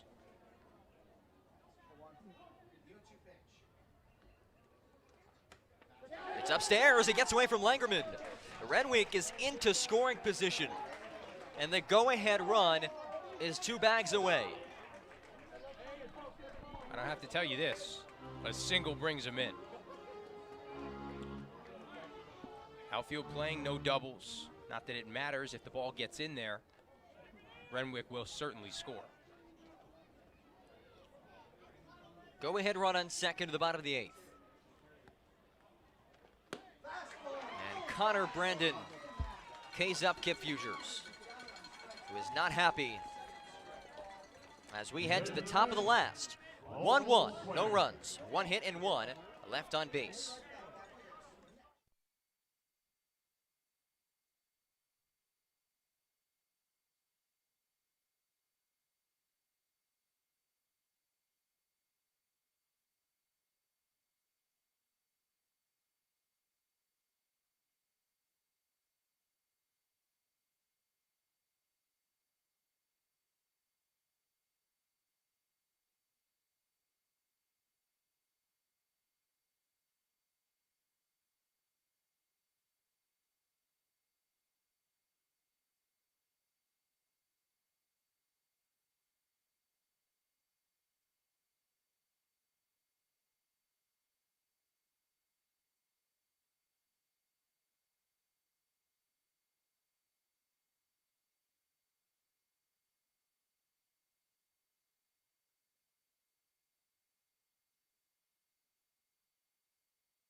Well, it comes down to this 9th inning.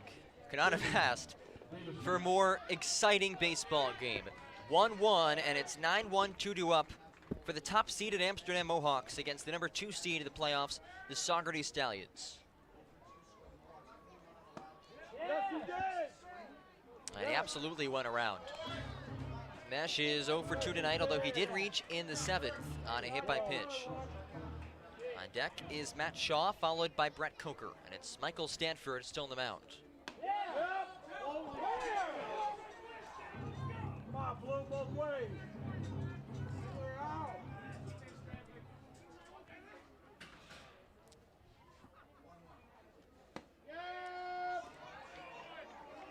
Certainly getting squeezed is Michael Stanford.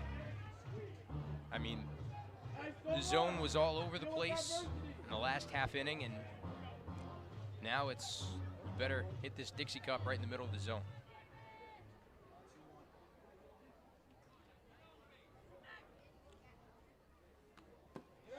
No doubt about that. Stanford levels things 2-2. This is his 2nd full inning of work. came in relief of Jarek Woodward, who went an inning and a third after a 5-inning gem by the starter Jack Walker.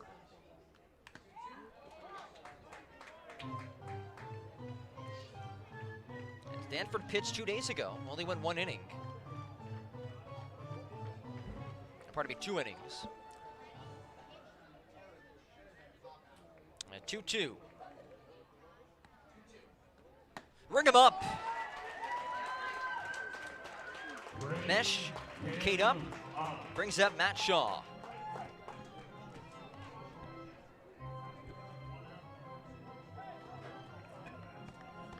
That's the 15th Mid-Hudson Valley Federal Credit Union strikeout by Stallions pitchers tonight.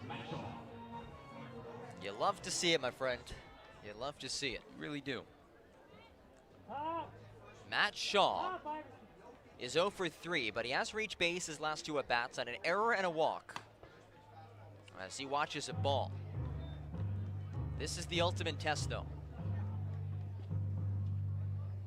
The .365 hitter, Matt Shaw.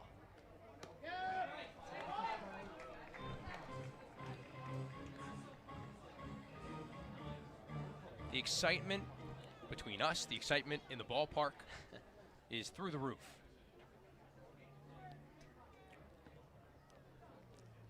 I mean, you've never seen so many fans on the edge of their seats. A 1-1 ball game in Game 1 of the PGCBL Championship Series.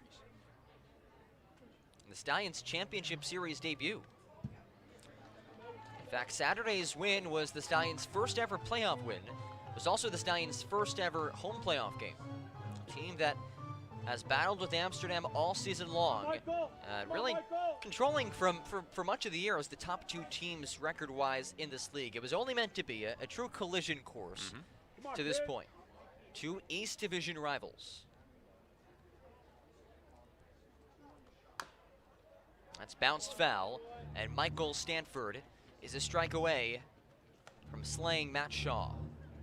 They faced 10 times in the year, and the Stallions won 3 of them. Amsterdam won 7 of them, and many of them could have gone either way.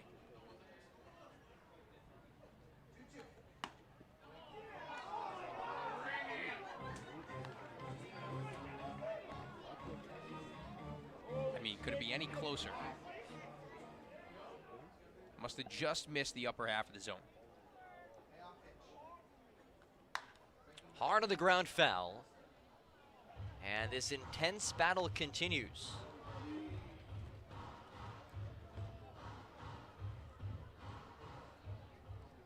Stanford does have the edge, being so it's righty on righty, but, well, we know Shaw's a great hitter. And another foul away with 2 strikes. Continues to go right after Matt Shaw.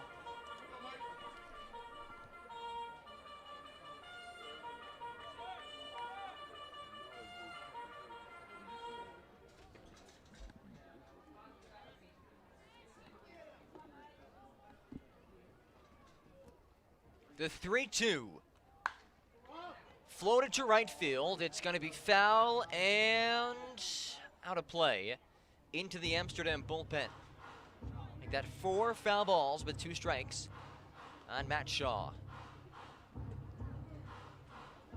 I believe I see Richie Simprick in the Stallions bullpen.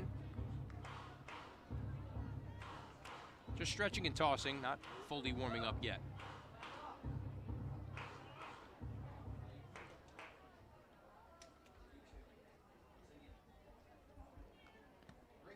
And Matt Shaw works a walk on an ultra-competitive at-bat. That puts the go-ahead run on first for the 2-hitter Brett Coker. Coker's just 1 for 3 today, reached base twice on a single and a walk. Was stranded both times. But he did strike out twice. Even with the bag. Even.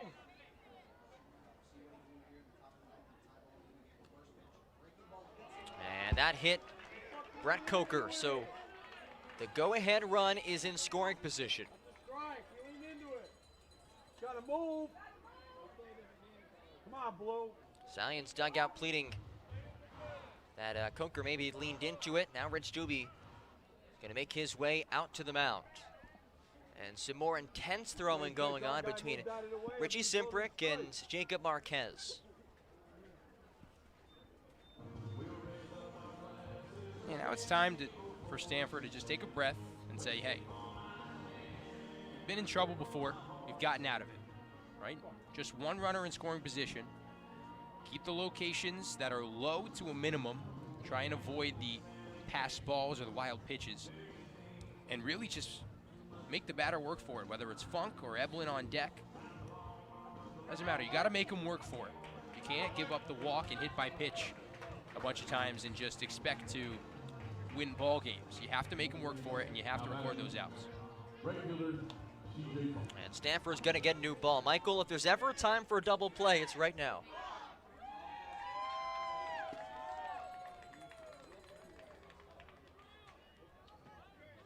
Jim Howick, if you're out there, yes, knock on wood.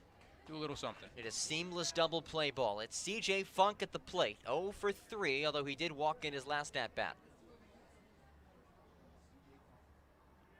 Go-ahead run in Shaw on second. First pitch, hit foul. Futures gives chase and runs out of real estate. Well, that's good, too. It's a good indication that CJ Funk is behind on these pitches. He's late, which means you can keep pumping the fastball and he'll still be late.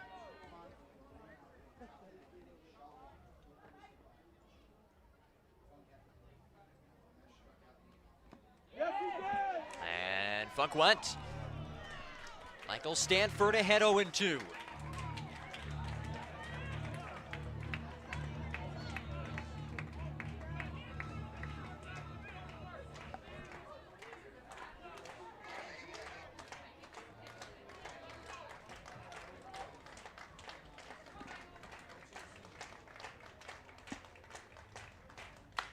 CJ Funk to center field. Back goes Stevenson, leaping, and he made the catch! Josh Stevenson makes the grab for the second out. Are you serious? Play of the season.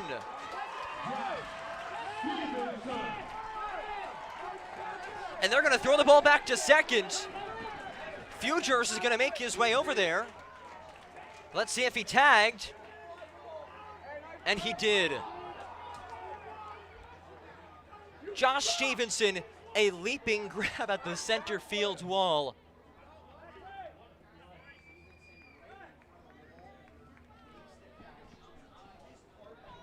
Unbelievable.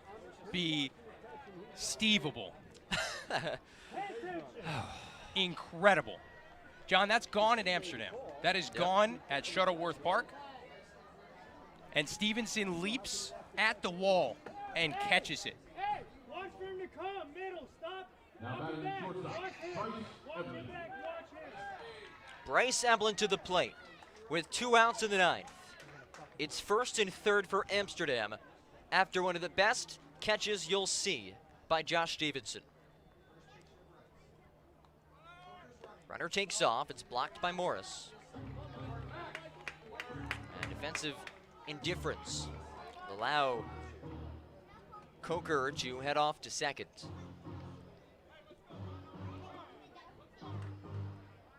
And they're going to intentionally walk him for Jake Reinisch.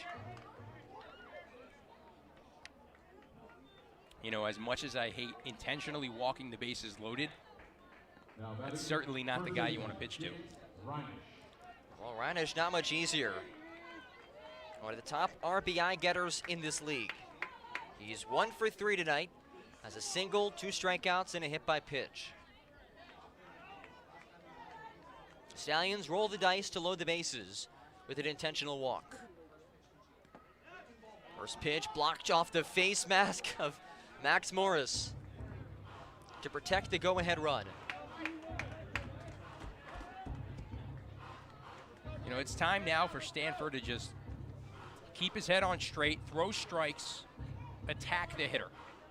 Don't try and pitch around him. You might have the bases loaded, but you need to attack. You need to throw strikes.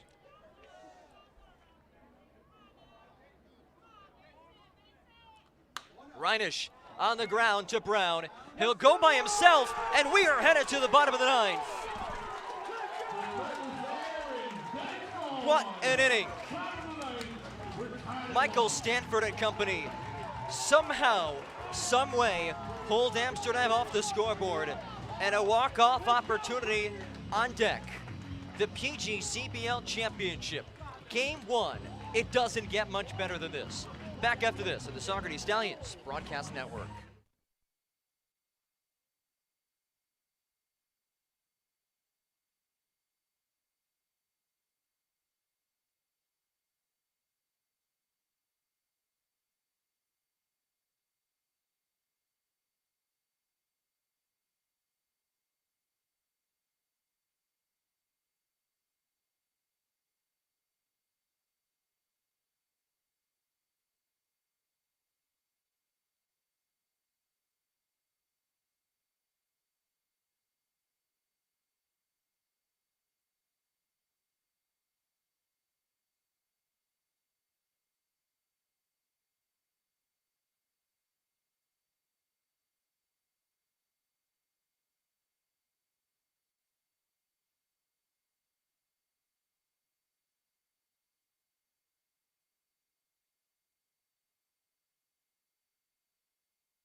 Shout out to the Stable Club, got the flags waving, and they had the best view out of anybody on that Josh Stevenson highlight reel snag to keep this game level at 1.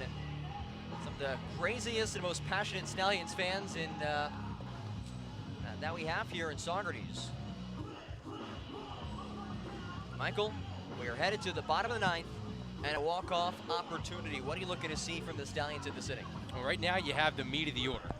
You have Cade Verduzco, Andrew Wilhite, and potentially Albert Jennings. I mean, that is one heck of a trio for the Stallions, and it looks like Max Morris has his helmet on as well, so he's expecting to come up in the inning. He would be the 4th batter if he does so. But right now, you need to be as disciplined as you possibly can. Anything close, maybe fight it off, but if it's not there, then you don't take a crack at it. Packed house, large number on their feet. Cade Verduzco will lead us off. He's 1 for 3 with a double. And he takes the first offering. Verduzco, one of the best at doing that too. He walked 3 times the other day. Does have 11 walks on the year, but he knows when to take pitches.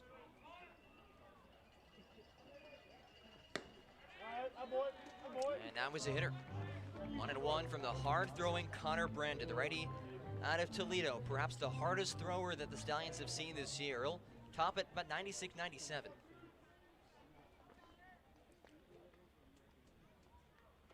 And that hit him in the back. The Stallions team leader in hit by pitches puts the winning run on first base. That's what you love. I mean, he does it so well. I mean, not that it's really an art or a skill or anything. It's just by chance. He gets hit. And it is textbook for Cade Verduzco to get hit in these big moments. And, well, now it's Andrew Wilhite who broke the game open on Saturday, and he's looking to maybe keep it going here in the 9th inning. You consider bunting. With the infield in, at least third base in, possibly. Verduzco's very quick. You have Jennings on deck, followed by Max Morris. Wilhite 0 for 3. He does show bunt. Definitely in the lower half of the zone, but I think still a strike nonetheless. It's hard to know where these pitches are going to be when they're coming at you 97.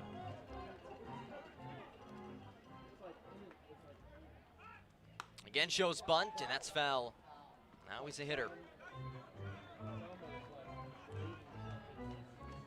That's a great bat, right? We saw it 2 days ago. 2 for 3, a home run, 2 RBI triple. And he'd do it again with the winning run on first. Outfield playing no doubles as Adam Craig comes in to talk to Andrew Wilhite. This is certainly, oh, now would you look at this? I just said outfield playing no doubles, and Keith Griffin brings the outfield in. So a ball, I mean, the center fielder, Matt Shaw, is playing very far in. If Wilhite gets a hold of one towards center field, that might even be able to move Verduzco over. Verduzco inches off at first. Has speed in the bases. And Brandon pays up Wilhite. That's huge. I mean, Connor Brandon does it every single time he plays the Stallions, every single time he plays. And now you have Albert Jennings, who does not have a hit tonight, but did reach on a walk. You could use another one of those. But I almost feel that Cade Verduzco might try and steal a bag as they're going to try and avoid the double play. Jennings behind 0-1, and the Stallions, despite their success all season long stealing bases, have not had a single successful stolen base all playoffs.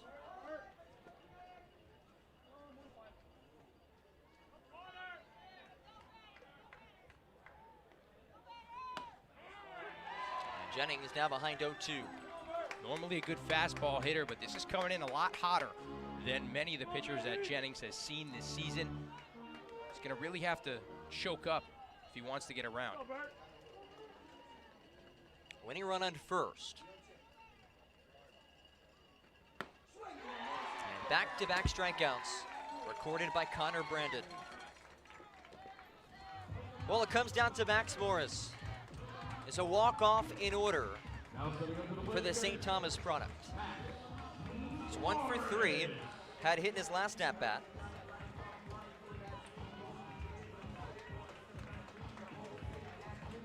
Interesting to note, the outfield is still playing in. This is a guy who showed good pop off the barrel on Saturday with a ground rule double to center field. Winning run still on first in Verduzco.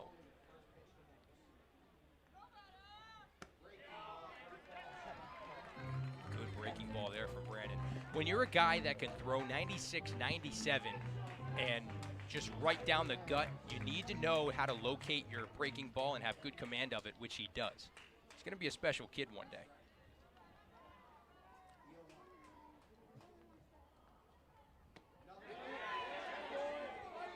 And he did not go. Every pitch of the utmost importance. And they count now 1-1.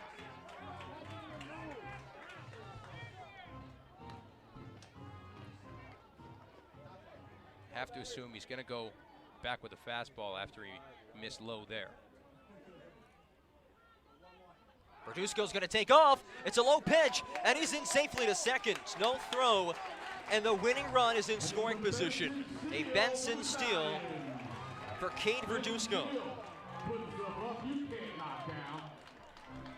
Max Morris is a guy that came in late after 2 catchers had left.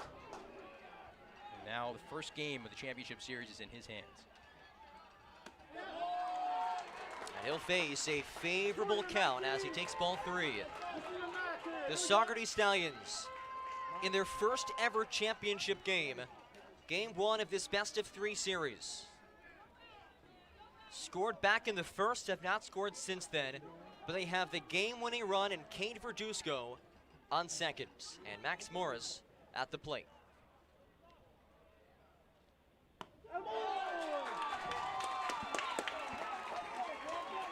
Here comes Nick Iverson. You have to remember, Iverson ended the 7th inning with a fly out to center field that Shaw almost overran. He hit it hard and he hit it deep. Not against Connor Brandon. Oh, it was against Connor Brandon, who came in to end the 7th inning after Brian Yetter came in. Am I correct in saying that? No, I believe it was off of... No, because Yetter came in, only threw 2/3 of an inning. Yeah, that was in the 7th. Yeah. Yep. And he ended the 7th. Yep. So He did get great contact. He barreled the ball up against Connor Brandon as Keith Griffin walks out there to the mound. I'm sure he's telling his team, hey, just make the play.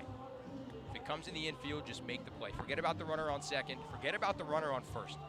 Just make the play. Whatever bag it's near, step on it or toss it over.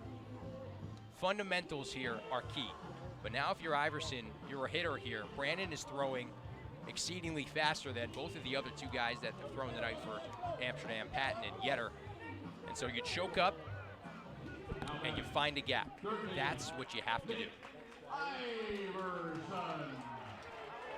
Nick Iverson is 0 for 3. Enters tonight at a 4-game hitting streak. He's been hot as of late. Looking to drive home the game-winning run, and Kane Verduzco on second.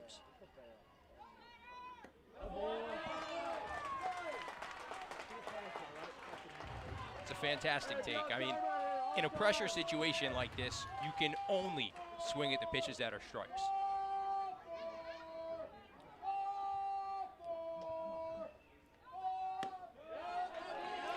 And he takes ball 2. Tension rising in this ballpark.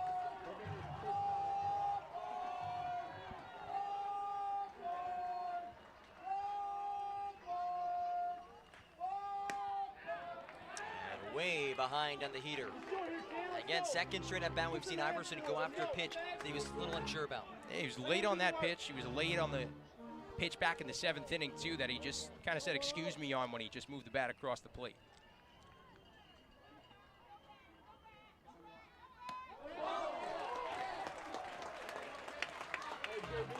He's one pitch away from loading the bases for another walk guy in Jarrett Brown. Yeah, absolutely. Brown on deck leads the team in walks. But for now, it's Nick Iverson.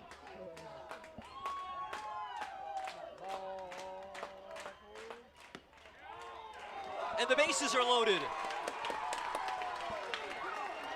Iverson, the answer at the plate. And now it comes down to JB, Jarrett Brown.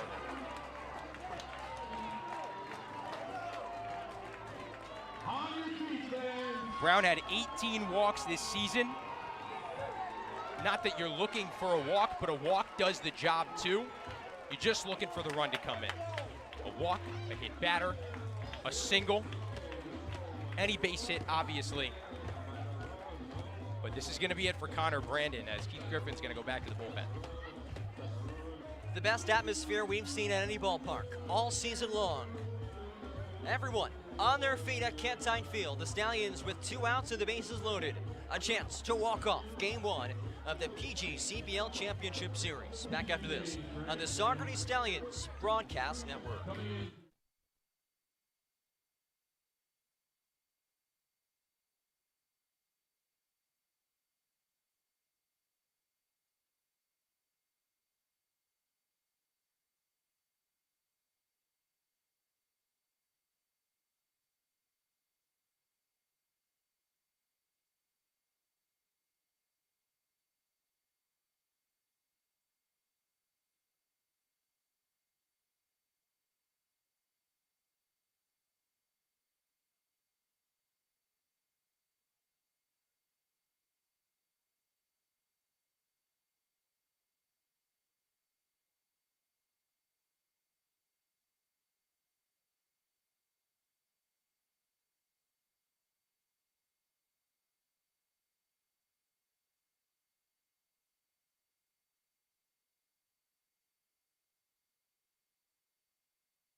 Shane Harris is the one on for Amsterdam with the bases loaded and two outs. Jared Brown to the plate, but first, Michael, Shane's numbers.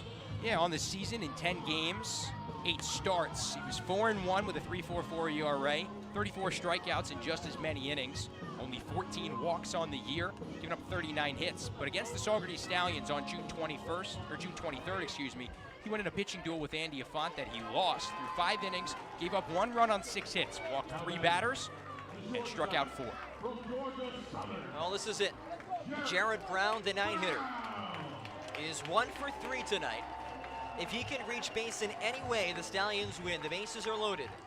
Saugerties' first ever game of the PGCBL Championship Series.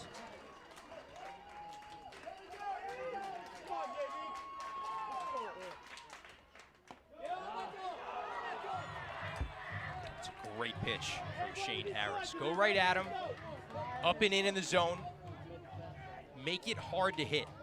Didn't throw very hard with the breaking ball, but you have to assume he's going to come back at him with a fastball here.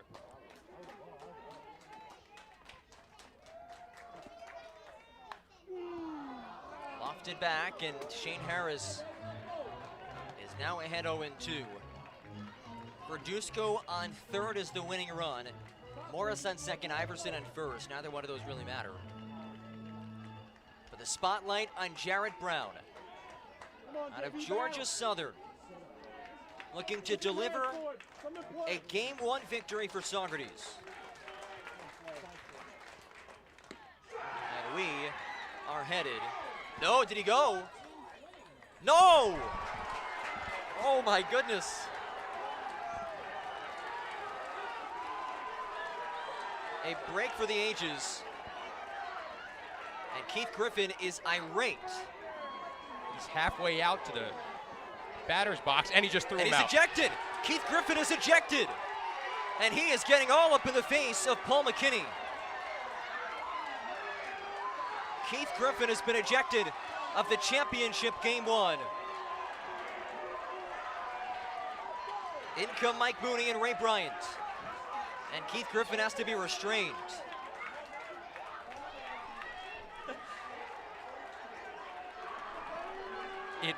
It had to have been outside, right? That must have been the call. And the pitch was out of the zone. The question was, did Brown go around? We don't have the best view of that. We're on the third base side. That's why the appeal went down to Tom Nager, the first base umpire, who has a perfect view. He said he did not go around. Drama ensues. What a way to end the home slate for the Stallions. And they live to see another day here in the ninth. Tempers flare, rivalry. What an atmosphere. And a walk-off chance for Jared Brown.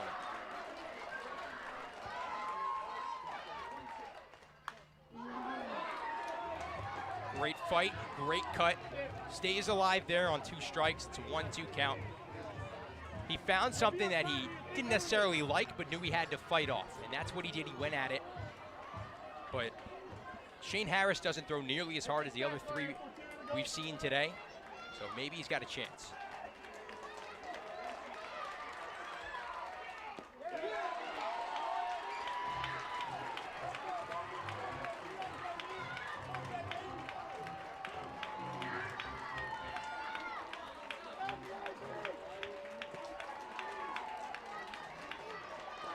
This place is rocking. A 2-2 to Jared Brown. In the air to right center field. Back goes CJ Funk, and the Stallions have walked it off.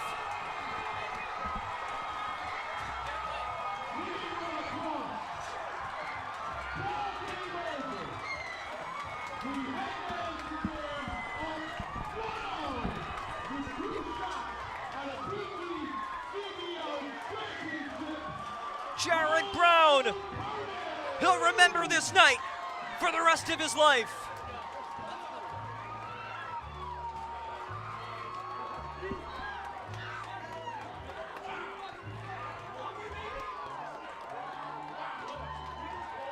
The greatest win in Saugerties Stallions history. And the Stallions are a win away from being crowned PGCBL champions. Unbelievable. Michael, we're going to send things down in a couple of minutes to Jake Starr. I don't even have words after this. The final home game of the summer for the Saugerties Stallions. And Jarrett Brown delivers in the clutchest of moments when they needed him most.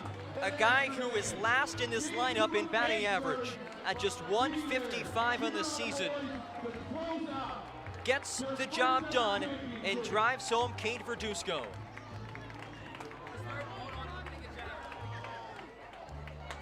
We'll set things down momentarily with Jake Starr, who will be joined by Jarrett Brown. Michael,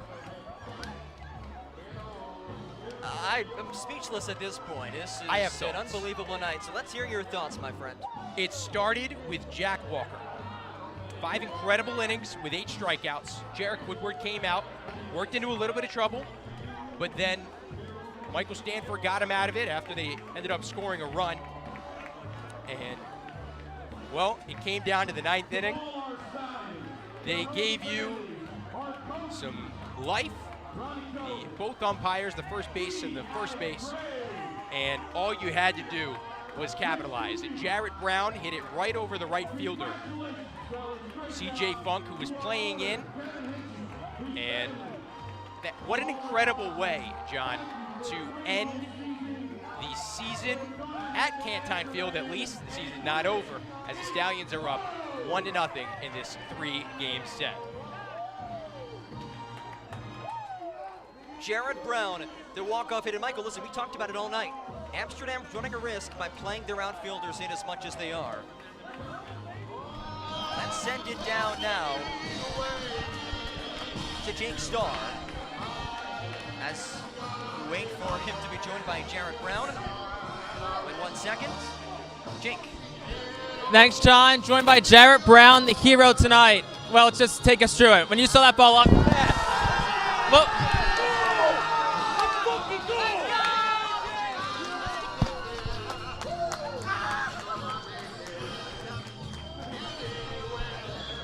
when you saw the ball off the bat, what's going through your mind? I knew it was game, and that was so exciting. Holy crap. Take me through that at-bat. You batted all the way through. You had an ejection happen mid-at-bat. What's just going through your mind? How are you keeping yourself composed? They're just trying to stay calm through it, especially through the ejection. Not getting too nervous up there, just keeping my calm and doing what I can do. Now, your pitching staff tonight, you guys aren't in this position, risen for the effort of Jack, for Jarek, and for Michael Stanford, who got the win tonight. Talk about the effort they had. Yeah, the pitching staff is unbelievable. They command the zone and get us ground balls and stuff and let us do the work. Tomorrow, 4:15, a chance to win the PGCBL championship. What's your message to these Stallions fans for tomorrow? Tune in tomorrow because we're going all the way. All right, hey, thanks so much. Great job tonight. Right back up to you, John. Thank you, Jake. And a night for the ages. The Stallions have claimed Game 1 in the most dramatic of fashions. 2-1 the final. In a night none of us will ever forget. Jarrett Brown, the hero, as the Stallions are now 1 win away from being crowned PGCBL champions.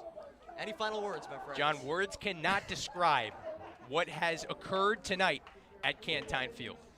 And for all those watching, please join us tomorrow in Amsterdam. What a celebration we've had tonight, but it only continues tomorrow. Still need one more to do it. Tomorrow, a doubleheader, both games 9 innings. Starts at 4:15, and Stallions fans, let's go to Shuttleworth Park and let's make it our house. The Stallions knocking on the door of a PGCBL championship. Jarrett Brown, the hero, 2-1 the final.